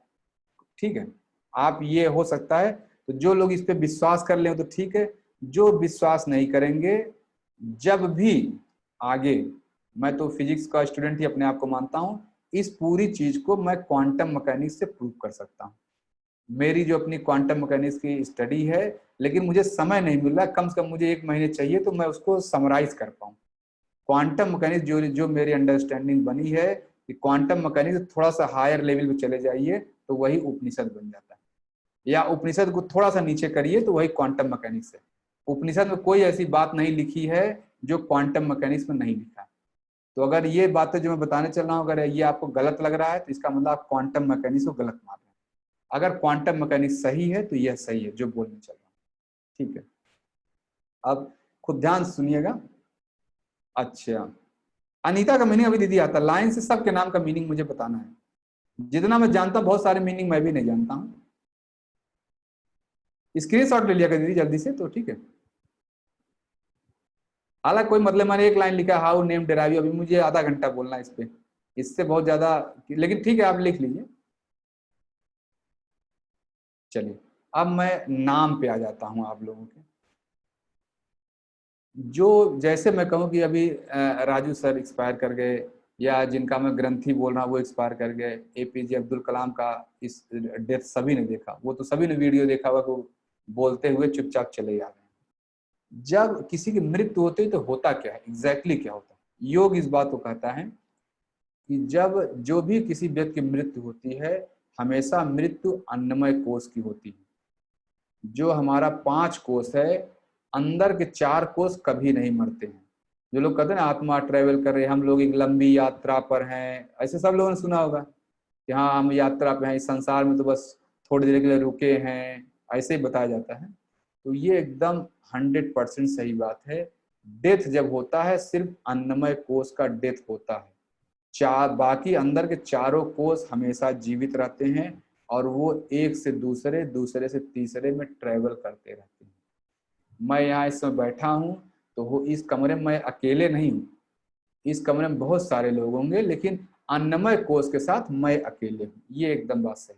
बाकी लोग भी घूम रहे हैं, उनके पास अन्नमय कोष नहीं है। बस 4-6 जैसे आप लोग धनंजय सर बैठे हैं, शैलेंद्र सर यहाँ बैठे हैं, तो ऐसा नहीं कि जहाँ आप बैठे हैं या मनीषा दीदी बैठी हैं, मुक्ता दीदी बैठी हैं, अगर आप उस जगह बैठी तो आप अकेली नहीं है, आप लोग अकेले नहीं। उस समय बहुत सारे लोग इस कमरे में हैं, लेकिन वो बाकी लोग बिना अन्नमय कोष के घूम रहे हैं। उनके पास सिर्फ 4 कोष है, अन्नमय कोष सिर्फ आपके पास है। तो बेसिकली योग ये कहता है जब मृत्यु होती है, मृत्यु हमेशा अन्नमय कोष की ही होती है, बाकी 4 कोष जीवित रहते हैं। ये 4 कोष कैसे होते हैं? 4 कोष आगे बढ़ जाते हैं। आगे मतलब अपनी यात्रा पर आगे। आगे कहाँ बढ़ते हैं वो हम बताएं जरा। जो आपने संस्कार इकट्ठा किए हैं, क्या कहते हैं, मान लीजिए पास्ट लाइफ के जो संस्कार है वो सारे आनंदमय कोष में स्थिर रहते हैं। आनंदमय कोष में सारे संस्कार स्थिर रहते हैं। इस लाइफ में आपने जो संस्कार बनाए वो भी वहां जाके स्थिर हो जाते हैं। अब मान लीजिए मेरी डेथ हो गई, सपोज करें मैं ऐसे मर गया, लोग आएंगे मेरा शरीर उठा के फेंक देंगे, जलाएंगे, ये करेंगे वो करेंगे। ये जैसे ना आप सबने सुना होगा कि हाँ भगवत गीता में ये शरीर तो एक कपड़ा है, कपड़े बदलने जैसा है। ये शरीर एक शर्ट बदलने से ज्यादा कुछ नहीं है। 4 कोष आगे बढ़ जाते हैं और वो कहाँ जाते हैं? 4 कोष आगे बढ़ के क्या होंगे? जैसे आपने मान ली इस शरीर में रहते हुए, मनुष्य शरीर में मैंने कुछ कर्म भोगा, जो भी मेरे कर्म आए थे उसको मैंने भोगा, यहाँ काम किया, अब मेरे संस्कार और मजबूत हुए। अंदर वाला संस्कार, मान ली अब जो अगला संस्कार आ रहा है जिसको मुझे भोगना है, जिसको मुझे खर्च करना है, अब उसके लिए सपोज करें मुझे कुत्ते का शरीर चाहिए, तो आप देखेंगे जो मेरा 4 कोष है कहीं न कहीं वहां जाएगा जहां कुत्ते, 2 कुत्ते इंटरकोर्स कर रहे हैं, वहीं पे मैं घुस जाऊंगा। उनकी क्या कहते हैं, क्या बोलेंगे कुत्ते को, क्या यूटेरस, मान लीजिए जो फीमेल है, जो उसका जेनाइटल ऑर्गन है, वहां उसके थ्रू मैं उसके वूम में घुस के मैं कुत्ते का बच्चा ही बनूंगा। फिर मान लीजिए मैं 12 साल वहां भी रहा, आराम से कुत्ते का लाइफ पूरा हुआ, वो मैंने सारे कर्म भोग लिए। जब तक कुत्ते का अगर भोग बचा हुआ मैं उसी शरीर बैठा रहूंगा। जब कुत्ते का भोग खत्म हुआ और शरीर का जो है उस शरीर की उपयोगिता खत्म हुई, तुरंत देखेंगे कुत्ते का डेथ हो जाएगा। फिर वो अब अगला मान लिए जो संस्कार आ रहा है, जो कर्म भुगतने के लिए आ रहा है, उसके लिए मुझे हाथी का शरीर चाहिए। तो आप देखें मैं फिर ऐसे अपना 4 कोष लेके घूमता रहूंगा। वहां ढूंढूंगा जहां हाथी कुछ ऐसा काम कर रहा है, हाथी जहां 2 हाथी इंटरकोर्स कर रहे हैं, मैं वहीं पे घुसूंगा और हाथी का बच्चा बनूंगा। ऐसे ही कौन सा कर्म भुगतने के लिए आ रहा है, कौन सा संस्कार, जिस दिन हमारे सारे संस्कार हम भुगत लेंगे या फ्री हो जाएंगे, संस्कारों से मुक्त हो जाएंगे, उसी दिन इनलाइटेंड हो जाना मतलब संस्कारों से मुक्त हो जाना। तो एक तो है ऐसी यात्रा कर करके हम इनलाइटेंड हो जाएंगे। दूसरा जो योगी लोग होते हैं, योग करके भी आप शास्त्र उससे संस्कारों से मुक्त हो सकते हैं। तो वहां भी हम मुक्ति की राह पे हैं। जब हम घोड़ा, कुत्ता, बिल्ली, मच्छर, मक्खी बन रहे हैं, वो भी मुक्ति की राह ही है। हम उन संस्कारों को खत्म करने की कोशिश कर रहे हैं। तो अब सपोज करिए कि मेरी डेथ हुई, अब मेरे 4 कोष बने, 4 कोष बचे हुए हैं, अब 4 कोष के साथ मैं घूम रहा हूँ। अब मान लीजिए अगला जन्म भी मुझे अभी लेना है कि भाई मानव शरीर में मुझे और अभी दूसरा जो कर्म आ रहा है उसके लिए मुझे सपोज करिए उसके लिए मुझे साइंटिस्ट बनना है, या उसके लिए मुझे इस देश का प्राइम मिनिस्टर बनना है। मान लीजिए अगले जन्म में मैं प्राइम मिनिस्टर बनने वाला हूँ, ऐसा मेरा संस्कार है या ऐसे मेरे फल आने वाले हैं कि मुझे अब इस बार मुझे प्राइम मिनिस्टर के बराबर पदवी चाहिए। तो इसमें सूत्र क्या कहता है, भव प्रत्ययो विदेह प्रकृति लया नाम। ऐसी आत्माएं जो भटकती रहती हैं, कहाँ रूप लेती हैं, जहां पे उसको उस काम करने के लिए सबसे आसान इन्वायरमेंट मिलेगा। अगर मुझे अगले जन्म में प्रधानमंत्री का भोग भोगना है तो मैं किसी न किसी राजनेता के यहाँ जो अच्छा होगा, जिसकी एक वैल्यू होगी, मैं उसके यहाँ जन्म ले लूंगा, या कहीं ऐसी जगह जन्म ले लूंगा कि मुझे प्रधानमंत्री वाली पोस्ट तक पहुंचने में बहुत ज्यादा कष्ट नहीं होगा, फटाफट से चलता हुआ निकल जाऊंगा। कई लोग आप देखिए, अब उदाहरण तौर पर मैं लाल बहादुर शास्त्री का एग्जाम्पल लिया। लाल बहादुर शास्त्री तो वो उस घर के बच्चे हैं कि स्कूल की फीस नहीं थी, कैसे प्रधानमंत्री बन गए? तो वो देखिए फटाफट से चलते चले जाते हैं। नॉर्मल उन्होंने बचपन थोड़ी सा मैं प्रधानमंत्री बनूंगा, ना उनके पिताजी, कोई नहीं सोचागा। वो तो यही था कि स्कूल की फीस मिल जाए, मैं पढ़ लूं, ये कर लूं, वो कर लूं। लेकिन जिसके जन्म में लिखा तो उसके रास्ते वो ऐसे सब होते जाते हैं। वो आराम से भाई मान ले लाल बहादुर ने पढ़ाई लिखाई किया, पढ़ाई लिखाई करके कुछ बन गए, वहां से कुछ, वहां से कुछ। ऐसा नहीं कि मान लीजिए लाल बहादुर शास्त्री सपोज करिए वकील के साथ, जहां तक मुझे याद है, किसी को याद है लाल बहादुर शास्त्री प्रोफेशन क्या था? जहां तक मुझे शायद वकालत किया था उन्होंने। अब वैसे बहुत सारे वकील बन जा रहे, सारे प्राइम मिनिस्टर क्यों नहीं बन जा रहे? जैसे वकील बने उनको वैसे लोगों से मुलाकात हुआ, वैसे वैसा व्यक्ति आपके सामने आता जाएगा जो आपको प्राइम मिनिस्टर कुर्सी तक लेके चला जाएगा, बड़े आराम से लेके चला जाएगा। तो इसी को कहते हैं भव प्रत्ययो विदेह प्रकृति लया नाम। अब जैसे मान लीजिए मनमोहन सिंह वैसे थे, बिल्कुल कर सकते हैं, वो अपने आप ही चला जाता है व्यक्ति उस जगह जहां उसको जाना है, चुपचाप पहुंच जाता है। अब मान लीजिए वहां आपका यानी कि आपका जन्म कहाँ होगा, मैंने पहले डेथ बताया कि डेथ होना मतलब आपका ये शरीर छूट जाना, ये शर्ट उतर जाना, बस 4 कोस अभी बचा हुआ है, उसको लेके आप अगले जन्म में पहुंचे। अगले जन्म में कहाँ पहुंचेंगे? जहां उस समय आपका अंदर जो संस्कार है, जो सामने निकल के आ रहा है, उसको भुगतने के लिए जो शरीर चाहिए, जो जगह चाहिए, वहीं पे मिल जाता है। अब यानी भाव प्रत्यय, अब जब वहां पहुंचे, सपोज करिए मैं कह रहा हूँ शैलेंद्र सर हैं, मनीषा दीदी हैं, अब वहां पहुंचे जहां 2 लोग मान लीजिए इंटरकोर्स कर रहे हैं, आप वहां पहुंचे, उस शरीर में घुस गए और आपने रूप भी ले लिया। आप बच्चा बन के, हाथी बन गए, घोड़ा बन गए, मनुष्य बन गए, बन के बाहर आ गए। अब बाहर आ गए, अब बारी आती नाम की। अब सभी को आपको लगता है कि यार मेरा नाम तो मेरी मम्मी ने रखा, मेरा नाम मेरे पापा ने रखा। ऐसा कुछ भी नहीं होता है। आपका नाम जो इस संसार में आपको करना है, आपके पैदा होते ही आपके आसपास के लोगों के मन में आपके ही संस्कार, जो आपके 4 लेयर हैं, यही जो है उन सब को मोटिवेट करती है कि ये सोचो, वो बुलवाती है उससे। मैं कह रहा हूँ धनंजय सर जिनका नाम है, अगर धनंजय जी का मैं ऑन करूँ तो कहेंगे मेरे मम्मी ने नाम रखा, मेरे पापा ने रखा, मेरे नानी ने रखा, ऐसे कुछ बोलेंगे, अपने आप तो नहीं रखा। लेकिन मम्मी के मन में धनंजय का विचार कहाँ से आया, मम्मी के मन में धर्मेंद्र का विचार कहाँ से आया, मम्मी के मन में, दादी के मन में इसका विचार कहाँ से आया? यह विचार आप स्वयं डालते हैं। आप जो बेबी बनकर निकले हुए हैं, आपके संस्कार ऐसे ट्रेवल करके उनके कान में, दिमाग में घुस जाते हैं और वही नाम निकलवा लेते हैं। जो आपको काम करना है, जो आपके संस्कार हैं, एग्जैक्टली आपका वही नाम होता है। तो आपका नाम ही बता रहा है कि आपको इस ब्रह्मांड में क्या कर। किसी का उदाहरण लीजिए, मैं इस समय जो प्राइम मिनिस्टर है उनका नाम देता हूँ, नरेंद्र। नरेंद्र शब्द का मतलब देखिए, वो आप लोग उनको वैसे समझते हो, मैं उनको एक दूसरे तरह समझता हूँ। खुद रखा है, खुद रखा है, हाँ यही नाम हम अपना खुद रखते हैं।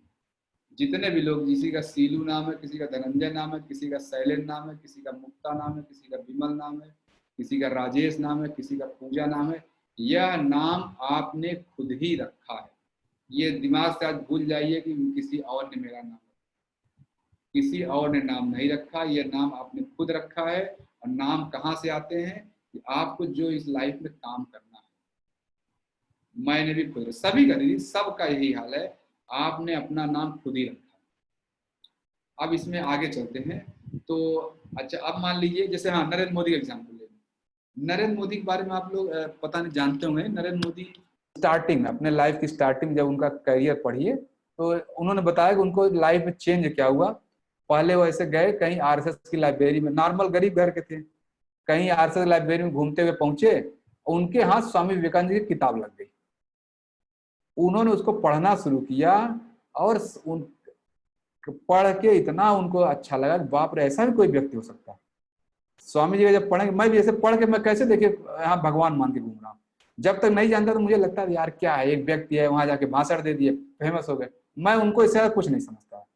अभी मुझे लग रहा है कि बाप रे ऐसा भी कोई व्यक्ति हो सकता है।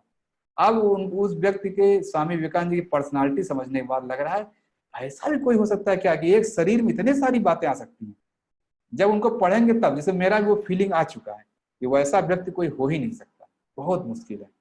तो जैसे नरेंद्र मोदी जी जब इनको पढ़े स्वामी विवेकानंद जी को, तब उनको बचपन से ही लगा मुझे ऐसा बनना है। वो मॉन्क बनने भी गए थे। नरेंद्र मोदी आप जानते नहीं, वो बेल्लूर मठ में गए थे, मुझे साधु बनना है। जो अभी 2016 में एक महाराज जी एक्सपायर किए हैं, रामकृष्ण मिशन के वो प्रेसिडेंट होके थे, लास्ट में एक्सपायर कर गए। और उनका मैं नाम भूल गया। उस समय मैं तो वहीं कोर्स कर रहा था। उसी दौरान जब हम लोग कोर्स करते, जब महाराज जी एक्सपायर के, सब लोग उनको देखने गए, लाइन लगी जैसे, तो वहां पे जब मैं गया तब पता चला जो है, तब तो मैं कोर्स कर लोग बताए, यही जो महाराज जी थे, इन्होंने नरेंद्र मोदी बोला था तुम राजनीति में जाओ। ये गए थे मॉन्क बनने, ये महाराज जी के साथ नरेंद्र मोदी जी बहुत दिन तक रहे थे, और फिर उन्होंने बोला नहीं अभी मॉन्क बनने की तुम्हारी एज नहीं है, जाओ। तो बोले मैं क्या करूं, कुछ बताइए, आप गाइड करिए। तो उन्होंने बोला जाओ तुम राजनीति में जाओ। तब पहली बार कहा जाता है, तो जब उनकी डेथ हुई महाराज जी की, तो नरेंद्र प्रधानमंत्री जी का एक, अगर आप देखिए तो एक उनका वो आया था। अब वो तो भाई ओपनली बोल नहीं सकते भाई, प्रधानमंत्री तो उनकी एक दूसरी मर्यादा है। वो इतना ही बोले, प्रधानमंत्री जी ने लिखा जो है, एक ट्वीट किया था कि आज महाराज जी की डेथ हो गई, मैं अपने जीवन के बहुत महत्वपूर्ण समय में इनके साथ रहा हूँ। बस एक ही लाइन लिखा था, अपने जीवन के बहुत महत्वपूर्ण, ये वही समय था। तो जैसे मैं नरेंद्र नाम का क्यों कहता हूँ, देखिए नरेंद्र नाम उनका इसमें लग रहा है, नरेंद्र मतलब सीधा स्वामी विवेकानंद जी का बचपन का नाम। स्वामी विवेकानंद जी के बचपन का नाम भी नरेंद्र है। स्वामी विवेकानंद जी कैसे, वो भी एक बहुत बड़े, हालांकि वो फाइनेंशियली बहुत बड़े घर के थे। स्वामी जी तो उतने बड़े घर का हम सोच नहीं सकते हैं कि भाई स्वामी जी पैसे वाले घर थे, इसमें कोई डाउट नहीं। अगर वो कहीं मॉन्क नहीं बने होते तो एकदम जो एक ऐश्वर्य वाली लाइफ है वो जीते। उनके पिताजी भाई सॉलिसिटर जनरल थे, ठीक है, जो आज की डेट में जो सॉलिसिटर जनरल होते वही थे उनके पिताजी। तो कोई पैसे कमी नहीं थी। लेकिन जैसे मैं कह रहा हूँ कि स्वामी नरेंद्र नाम और इनका नरेंद्र नाम, अब आप नरेंद्र मोदी जी को देखिए, लग नहीं रहा कि किस पोजीशन से आगे वो कहाँ तक चले आए।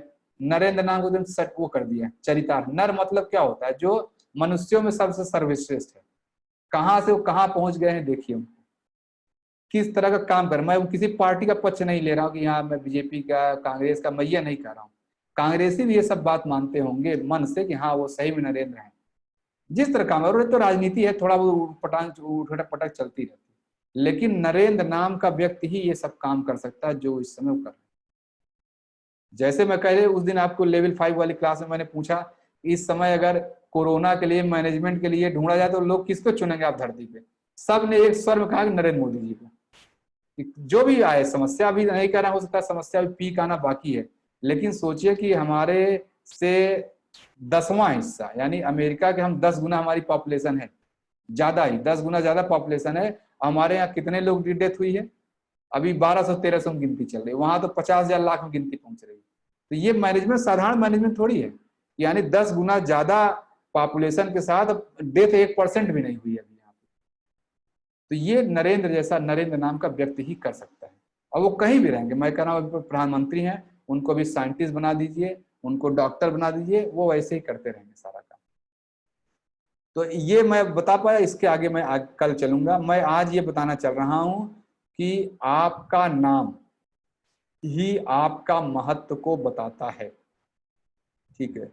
आगे देखिए, हाँ पहला चीज तो ये कि हाउ नेम डिराइव्स, ये मैंने बता दिया, नाम कहाँ से आता है। Who named you, you yourself named you, आपने खुद ही अपना नाम रखा है, किसी और ने आपका नाम नहीं रखा है।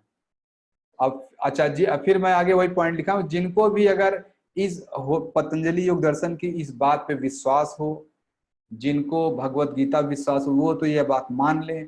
जिनको ये विश्वास नहीं है, वेट करिए, जब भी समय मिला मैं कभी क्वांटम मैकेनिक्स वाली क्लास लूंगा तो आपको एकदम प्रॉपर श्रोडिंजर वेव इक्वेशन लिख के एकदम डिराइव कराऊंगा वेव फंक्शन, फिर वहां दिखाऊंगा। देखिए जो फिजिक्स वाले लोग समझ रहे हैं, वहां एक फार्मूले से मैं सारी चीजें बता सकता हूँ, ठीक है। ये पॉइंट आ गया। नेक्स्ट पॉइंट जो है इसमें, भव प्रत्ययो विदेह प्रतिलया नाम, ये भी बता दिया कि जो जन्म होता है ऐसे ही परिवार में होता है जहां आपको कर्म भुगतने में आपको सारी कोई परेशानी नहीं। तो your name is your real nature that defines your true name, यही आज का क्लास का टाइटल है कि आपका नाम ही आपका रोल बताता है। आप जिस नाम में हैं, आपको अगर वो काम नहीं कर रहे हैं तो आप समझ लीजिए कि आप ट्रक का हैंडल हैं और पहिया बनने की कोशिश कर रहे हैं। आप अपने नाम के मुताबिक आपको बिहेव करना है। किसी का जो भी नाम है, आप बिना कहे मैं ऐसे ही, ठीक है, अब जैसे शैलेंद्र है, शैलेंद्र को मैं इतने दिन से क्लास में मैं जान गया हूँ, मुक्ता दीदी हैं उनको मैं अच्छे से जानता, तो उन लोगों को मैं देखता हूँ एकदम अपने नाम के मुताबिक बिहेव कर रहे हैं। बाकी लोग जैसे इस ग्रुप में और किसी को मैं जानता नहीं, जो भी आपका नाम है आप अपना अपना नाम देखिए, आप वही बिहेव करने चल रहे हैं और आपको इस जगह यही काम करना है। अगर आप वो काम कर रहे हैं तो तब आप परफेक्ट लाइफ में हैं, नहीं तो आप सही नहीं है। किसी को मैं लेता, पूजा दीदी का नाम लेता। पूजा दीदी आपका जो नाम है, अगर आप धारणा, ध्यान, समाधि और सेवा नहीं कर रही हैं तो आप अपने लक्ष्य से भटक रहे हैं। पूजा का मतलब होता है, पूजा मतलब पूजा, ईश्वर की सेवा करना, ईश्वर के राह पे हमेशा आगे बढ़ते रहना। मनीष का मतलब जो होता है, मनीष का मतलब होता है कि ज्ञानी। अगर आप अपना लर्निंग बताइए मनीष सर, आप सही, आपको पढ़ना लिखना बहुत अच्छा लगता होगा, मैं बिना कहे बता रहा हूँ, पढ़ना लिखना ये सब समझना बहुत अच्छा लगता है। मनीष सर बताइए, आप अपने अपने नाम का मतलब है। संध्या नाम का जितना जिनका लोग हैं, संध्या नाम का, मैं दीदी को अनम्यूट करता हूँ, देखिए मैं इनको बताता हूँ। संध्या दीदी मैं आपको अनम्यूट करता हूँ, मैं देखिए आपका नेचर बताता हूँ, आप बोलिए सही है कि नहीं। संध्या दी कहाँ? हाँ दीदी, मैं आपके नेचर के बारे में बोलता हूँ। और किसी को बुलाइए, घर में जी घर में हस्बैंड है, बेटा बेटी, किसी को बुलाइए। सर बाहर गए हुए हैं थोड़ा दूध लेने। मैं आपका नेचर बताता हूँ, आप बोलिए सही है। कितनी भी विपरीत से विपरीत परिस्थिति आए, अपोजिट पेयर के बीच आप बैलेंस बना के निकल जाती है। जी सर बिल्कुल होता है, होता है सर। ये संध्या नाम का मतलब है। संध्या का मतलब है जहाँ दिन और रात मिक्स करते हैं, एक तरफ दिन होता है एक तरफ रात, दोनों का जहाँ मिक्सिंग होता है वो होता है संध्या। वही पूर्ण पूर्ण मिदम, यही है। कहीं भी आपके लाइफ में आप टेंशन फ्री रहिए, आप कभी भी आपको समस्या नहीं, आप बैलेंस बना कर निकल जाए। अगर नहीं निकल रहे, निकलने की कोशिश नहीं कर रहे हैं, कभी कभी होता नहीं उधर जाना है, तब आप जो है प्रॉब्लम में घूमते रहते हैं। आप खुद ही लोग तैयार करती हैं अपने लिए, आपको हमेशा देखना है कि आपको बैलेंस बना के निकल जाना है। और कैसे, जैसे शशि भूषण सर, शशि भूषण सर मैं बिना आपको जानता नहीं, लेकिन मैं ऐसे ही कह रहा हूँ आपको कि आप जहां भी समाज में होंगे, जिस सोसाइटी में होंगे, आपका बड़ा मान सम्मान होगा और आप हमेशा वो कोशिश करते होंगे कि लोग अधिक से अधिक लोग आपका सम्मान करें। आपको जो मैं कह रहा हूँ पावर प्रतिष्ठा वाला पोजीशन है ऐसा? जी सर। है ऐसा कि नहीं? लोग मेरी अगर तारीफ करें, मेरे बारे में अच्छा बोले तो आप अच्छा लगता है कि नहीं? ये शशि भूषण का मतलब है। शशि भूषण मतलब ये सतो उसमें हुआ, रजोगुण की बात होगी, ठीक है? तो रजोगुणी भी है आप, उसमें कोई दिक्कत की बात नहीं। किसी का जैसे, और किसका, अनिल सर का मैं पहले बोल रखा हूँ, अनिल सर जानते हैं ये बात, ठीक है? अनिल सर जानते हैं, इनके बारे में मैंने बहुत पहले बता रखा है। और किसी, अनीता दीदी मैं आपको अनम्यूट करता हूँ। अनीता दीदी आपका जो स्वभाव है आप बताइएगा, आप किसी एक चीज पे टिक नहीं पाती। आज आपको एक चीज अच्छा लगता है, कल दूसरा अच्छा लगता है, परसों तीसरा अच्छा लगता है। आप आज आपने एक काम किया, उसको किया 2 दिन, फिर 2 दिन बाद तीसरा करने लगती है कि नहीं? है ऐसा? अनीता दीदी बोलिए, मैंने अनम्यूट कर दी, बोलिए। अनीता नाम का ये मतलब है आप, अच्छा लग रहा है टाइप करें। अनीता भार्गवा, यस। देखिए अनीता दीदी, आपका 2 अनीता हो गई हैं, एक अनीता मल है और एक दो के, आपका भी अनीता भार्गवा दीदी यही है। आप किसी एक चीज पे टिक ही नहीं पाती। एक काम सोचा, वो कर नहीं करे तो दूसरा विचार आ गया, फिर आप दूसरा करने लगती है, दूसरे के बाद तीसरा करने लगती है, ठीक है? सुधीर का मतलब मुझे ध्यान नहीं आ रहा सर। गरिमा, गरिमा दीदी आपको एक समस्या थी, मैंने आपको बोला था कि जब आप उस क्लास में पहुंचेंगे तब मैं आपको बताऊंगा। वही क्लास है दीदी, आ गया है। मैंने आपको एक बार बोला था कि आप वो स्वाध्याय वाली क्लास का वेट करिए। उस समय दीदी क्या समस्या बताई थी, मुझे बताइए, मुझे याद नहीं आ रहा। सर मैंने ऐसे बोला था कि मुझे कोई भी चीज प्राप्त नहीं होती है, तब तक मैं उसकी चेष्टा रखती हूँ, और जिस दिन मैं उस चीज को छोड़ देती हूँ तो फिर वो मुझे मिलती है। जब वो मुझे मिलती है तो वो मेरे लिए यूजलेस होती है। हाँ यही तो दीदी, जब आप किसी चीज की इच्छा रखना एक बहुत बड़ा ब्लॉक है। गरिमा मतलब आपको मानव शरीर की गरिमा बनाए रखनी है। मानव शरीर का गरिमा है कि आप मानव शरीर कर्मयोगी बनने के लिए मिलता है। कर्म फल की इच्छा का त्याग करके कर्म करिए। आप चूंकि अभी इस मानव शरीर गरिमा नहीं मेंटेन करती, इसीलिए आपकी लाइफ में समस्या है। आप ऐसा कोई काम करती कि मुझे कोई इच्छा चाहिए, आप बिना किसी इच्छा काम करना शुरू करिए। इसीलिए मैंने उस दिन वहां रोका था कि आप गरिमा के विपरीत काम करती हैं, आप निष्काम होकर काम करिए, सब कुछ अच्छा आएगा। आप करिए तो एक बार देखिए, इच्छा छोड़ दीजिए। मनीष सर मैंने आपको बता दिया, आपको बहुत पढ़ना लिखना, अच्छी अच्छी बातें सीखना ऐसा बहुत अच्छा लगता है कि नहीं मनीष सर? नई नई बातें सीखना ये अच्छा लगता है कि मनीष सर? ऐसा लगता है या मैं झूठ बोल रहा हूँ? जी हाँ सर। हाँ देखिए, मनीष सर का ही मतलब है, ठीक है। आनंद का मतलब आनंद, ठीक है। अब चलिए, अब ऐसे यहाँ से मैं क्लास में कल मैं सबके एक एक लोगों के नाम का मतलब बता दूंगा। मुक्ता सर आपने लिखा, मुक्ता जी के नाम का मतलब बताता हूँ। मुक्ता नाम का मतलब ये जहाँ इनका मैं देखा, आपका सभी लोगों का मैं कभी कभी व्हाट्सएप स्टेटस भी देखता हूँ जाके, ठीक है। आप सब लोग जो लिखते हैं, मुक्ता जी का व्हाट्सएप स्टेटस क्या है? Enjoy every moment of life, है कि नहीं सर? हाँ? ये मैं देखा हूँ उनका व्हाट्सएप, कभी कभी जब मैं खोलता हूँ तो मैं जानबूझ के वो मेरा मैं देखता रहता हूँ कि आपके नाम रिफ्लेक्ट होते रहते हैं उसमें, और किसी का नहीं है। इनका व्हाट्सएप स्टेटस है, जैसे उनका नाम देखता लिखता है enjoy every moment of life. ये मुक्त व्यक्ति सर ये काम कर सकता है। दीदी जिस राह पे हैं बहुत जल्दी मुक्त हो जाएंगे, और जहां भी रहेंगे मतलब आपका कल्याण हो जाएगा इनसे, आपका कल्याण कर रहा हूँ।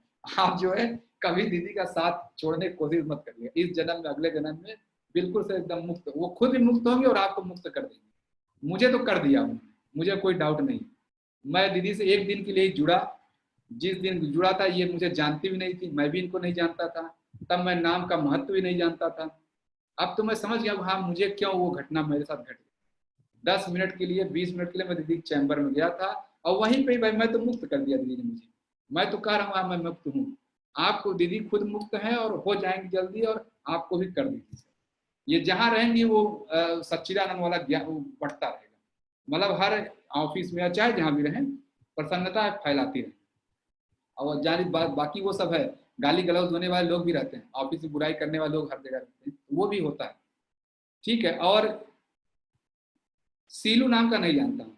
सुभाष का अर्थ, सुभाष का जो मतलब है जो सुंदर बोले, जैसे मेरे नाम का मतलब है सुंदर, पता नहीं मैं सुंदर बोलता हूँ ये मैं नहीं जानता हूँ, लेकिन जब मैं अपने गुरुजी से पहली बार मिला था तो उन्हें, वो तो मेरे गुरुजी बंगाली हैं, ठीक है, वो सुभाष का मतलब नहीं जानते थे, तो बोले क्या नाम है तुम्हारा?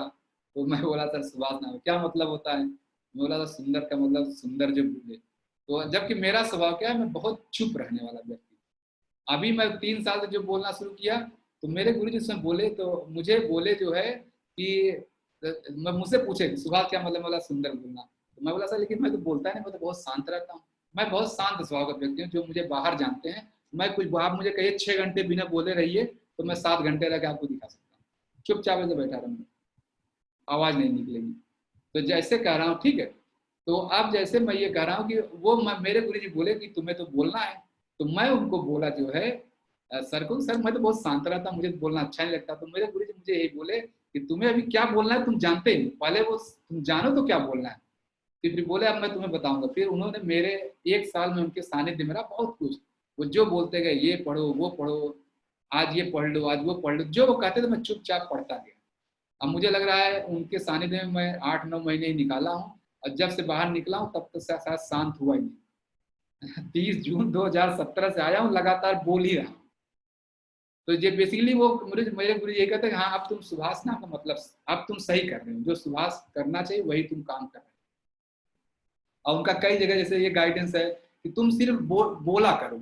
जैसे कभी कभी क्या होता है कि उनका मुझे मेरे लेके आते तुम बस जाओ बोलो और निकल लो, मतलब वहां रुको नहीं कि नहीं कि मैं इतने लोग हैं मैं इतने लोगों को सुधार के निकल जाऊंगा, ऐसा नहीं। बोले जहां जाओगे खराब हो जाएगा। मैं इसीलिए क्लास लेके चुपचाप निकल जाता हूँ, क्लास व्लास लेता हूँ आगे बढ़ जाता हूँ। बस उनका मुझे गुरुजी ने बोला तुम्हारा काम बीज डाल के निकल जाना, तुम उसको पेड़ बनाने के लिए रुको नहीं कहीं। अगर बोले रुकोगे तो गड़बड़ जाएगा, बस बीज डालो निकलो, बीज डालो निकलो, बस अपने आप 10 बीज डालोगे उसमें से कोई ना कोई एक तो पेड़ बन ही जाएगा। और अगर वहां खड़े होकर 10 को 10 बीज पेड़ बनाने के पीछे घूमोगे तो बहुत ज्यादा वेस्ट होगा। प्रशांत का जो मतलब, प्रशांत का मतलब दीदी शांत रहना है।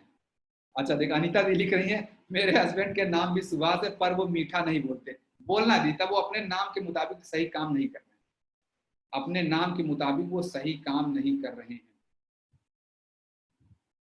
ठीक है। दर्शिल का मतलब, जितेंद्र का मतलब तो होता है जो इंद्रियों को कंट्रोल कर ले। जितेंद्र सर ने तो कंट्रोल कर लिया। जो भी सर आपने जो उस दिन फीडबैक लिखा था, जो आपने फोटो लगाई, वो साधारण लोगों की बस की बात नहीं है। 3 महीने में आपने 17 किलो 18 किलो वजन अपना कम कर लिया, एकदम चेंज कर दिया। ये जितेंद्र व्यक्ति ही ये काम कर सकता है। जितेंद्र जिसने अपनी इंद्रियों को जिसको जीतना आता है वही ये काम कर सकता है। अभिनव का मतलब जो नया नया काम करता रहे। विमल का मतलब जो शुद्ध रहे। मैं दीदी नहीं जानता हूँ विमल सर को, मैं कितना जानता हूँ, मैं इतना जानता हूँ कि आपके हस्बैंड है। मैं अभी तक सर को यही जानता, सर भी ITS है, मैं यही जानता था। मैंने एक दिन आपसे पूछा भी था कहाँ काम करते हैं, वो तो आपने बताया बाहर काम करते हैं, मैं नहीं जानता था। तो जैसे दीदी मैं तो उतना नहीं जानता, लेकिन जो ऐसे नाम से लग रहा है आप साथ रहने बहुत ही शुद्ध मन के होंगे, बहुत सेंसिटिव होंगे आपके ग्रुप। मैं दोनों लोगों को जैसे बताऊं, मैंने कुछ दिन पहले लेवल 5 के ग्रुप में बताया था कि हाँ कुछ ऐसे भी लोग हैं जो सहयोग राशि नहीं दे पाए, या मैं उनको बताया तो मुझे 5-6 लोग बताए। उस समय दीदी का मुझे प्राइवेटली या सर ने जिसने मैसेज किया कौन कौन लोग हैं बताओ, मैं दे देता हूँ। ऐसा नहीं कि आपके बराबर इकोनॉमिक स्टेटस वाले वहां नहीं, आपसे बहुत ज्यादा वाले हैं सर, बहुत ज्यादा वाले। जितना भी आप दोनों लोगों का इनकम मिला होगा, आपसे 10 गुना कमाने वाले भी उसी क्लास में थे, मैं खूब जानता हूँ। लेकिन और किसी के मुंह से ये आवाज नहीं निकली। आपने सर ने मुझे मैसेज किया या दीदी ने कि सुभाष जो कम हो मुझे बताना, मैं हम लोग कंट्रीब्यूट कर देंगे। कि मतलब कि हाँ ये काम नहीं रुकना चाहिए, पैसे। इन्होंने मुझे लिखा कौन कौन है मुझे बता दो, कितने लोग हैं, उनका कंट्रीब्यूशन मैं दूंगा। तो ये दीदी मुक्ता और विमल ये सब नाम वाले ये सब कर सकते हैं। जब आपने मैसेज लिखा तब मुझे यही लगा। वो मैसेज किसने, आपने लिखा या दीदी ने लिखा सर? हाँ सर अनम्यूट नहीं हो रहा है। मैंने लिखा था वो। हाँ जैसे देखिए विमल नाम का ये मतलब है सर, जब आपने मैसेज लिखा तब मेरे दिमाग में यही चल रहा था, और बाकी लोग तो नहीं लिख रहे हैं। अब आपके मैं बता रहा था जो भी आप दोनों लोग का मिला के सेल नहीं होगा, दीदी का तो मैं जानता हूँ, आपका जानता भी नहीं, दोनों का मिला के जो सेल होगा आपसे 5 गुना कमाने वाले लोग उस क्लास में बैठे जिसमें आपने वो मैसेज लिखा। तो मैं देख रहा हूँ हाँ विमल नाम का ही मतलब ये विमल जैसा व्यक्ति कोई ये काम कर सकता है। अपने तो देना नहीं है, अपने तो लोग मैं बता रहा हूँ ऐसे भी लोग हैं जो आपसे 10 गुना कमाते हैं और यहाँ 101 रुपए 201 रुपए, मैं जानता हूँ सर ऐसे लोग। लेकिन मैं कुछ नहीं बोलता, मुझे मतलब ही नहीं, मैं कभी देखना भी नहीं चाहता। मैं कभी सहयोग राशि वाली लिस्ट नहीं देखता हूँ किसने क्या दिया। मेरा उद्देश्य क्या रहता है कि नहीं तो मेरे मन में कहीं विचार नहीं आ जाए इन्होंने ज्यादा दिया इन्होंने कम दिया, मैं कभी इसीलिए अवॉइड करता हूँ देखना। इसीलिए सबको मुझे मत दिखाइए, मुझे किसने क्या दिया मुझे देखना नहीं, मेरे लिए यहाँ सब बराबर है। लेकिन मैं कह रहा हूँ सर आपसे 10 गुना 5 गुना कमाने वाले लोग हैं, लेकिन वो 101 251 ऐसे भी वाले, तो उनका मतलब इतना होने के बावजूद मुंह से निकलता नहीं। लेकिन आप देखिए कैसे दूसरे के लिए भी आप कर रहे हैं, कौन 4-5 लोग हैं मैं दे देता हूँ। सर ने उस दिन लिखा था तो मैं एकदम समझ गया कि हाँ विमल या मुक्ता जैसा व्यक्ति ऐसा लिख सकता है। ये नाम का मतलब होता है। रमेश का मतलब शायद लक्ष्मीपति होता है, प्रणव का मतलब ओंकार। ठीक है, मैं कल सबके एक एक के नाम का मतलब बताऊंगा अलग अलग, कल एक क्लास इस पे पूरी रहेगी। आप जो नाम कहें जितना मैं जानता हूँ, आज क्लास एंड कर देते हैं। कल आपके मैं एक एक लोगों का आपको नेचर बताऊंगा और आप देखिए जितना मैं जानता हूँ। हो सकता है मैं गलत, जैसे ये कुछ नाम का मतलब दरअसल नाम का मतलब मैं नहीं जानता हूँ। आपका जो नाम का मतलब है वही आपको करना है। हाँ पूजा दीदी बोलिए।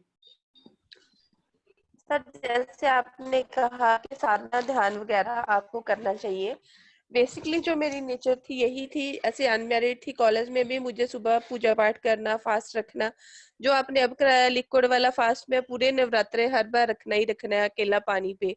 तो ये सारी चीजें मैं करती थी। फिर जब मैं इन लॉस में आई तो इधर ये सारी चीजों का ट्रेंड नहीं था, तो वो सारा कुछ छूटते छूटते जिसमें आर्ट ऑफ लिविंग में पहले योगा भी करती थी, सारी चीजें मैं करती रहती थी। अब वो छूट गया तो बीमारियां बढ़ गई हैं। वापस वहां जाना तो अच्छा लगता है कि पर मैं अब कर नहीं पाती। नहीं वापस हाँ आप जी? जब तक वहां वापस उस पोजीशन नहीं जाएंगे तब तक आपका रोग ठीक नहीं होगा। ये समझिए, आप उस नेचर में वापस जाना जो आप कर रही मेरा पहले था। पूजा ना तो मतलब ही, पर वो सर्कमस्टांसेस बन नहीं पा रहे कोई ना, बात वो नहीं, तो आप बन नहीं धीरे हो धीरे आप उसको शुरू करें। अब आपको मैंने बता दिया बीमारी का मैंने आपको मूल स्थान बता दिया। आप तो डॉक्टर हैं लेकिन तब भी आप, मैं कह रहा हूँ योग में बीमारियों को मैं आपको उस जड़ पे ले आया हूँ, यही बीमारी है। आप जो पूजा नाम है पूजा के मुताबिक आप बिहेव नहीं कर रहे हैं तो बीमारी आएगा ही आएगा। आप कितना भी दवा खा लीजिए, कितना भी कुछ करती रहे, उससे कुछ नहीं होगा। आपको वो सब करना। ठीक है, मैं क्लास ज्वाइन करता हूँ, कल मैं पूरा क्लास लूंगा, इस पे सब के नाम का अलग अलग बताऊंगा। कल आपने बहुत नाम ऐसे मतलब जो कुछ नाम ऐसे हैं जो मैं नहीं जानता हूँ, देखिए एक दो नाम अभी ऐसे लिखे गए जिनका मैं मतलब नहीं जानता। ठीक है, कल मैं सबके नाम का एक क्लास पूरा कर, कल स्वाध्याय का टॉपिक कंप्लीट हो जाएगा थोड़ा सा, ठीक है। चलिए इंड करता हूँ प्रेयर करके। आज से आप लोग अपने अपने नाम का महत्व जानिए, अपने नाम के मुताबिक बिहेव करना है। अगर नहीं कर रहे हैं तो बीमारी आएगा ही आएगा। ओम अस्थापकाय च धर्मस्य सर्वधर्म स्वरूपिणे अवतार वरिष्ठाय रामकृष्णाय ते नमः। जननीं शारदां देवी रामकृष्ण जगद्गुरु पादपद्मे तयो श्रित्वा प्रणमामि मुहुर्मुहुः। नमः श्रीयतिराजाय विवेकानन्दशूरये सच्चित्सुखस्वरूपाय स्वामिने तापहारिणे। ओम शांति शांति शांति। हरि ओम। श्री राम कृष्ण।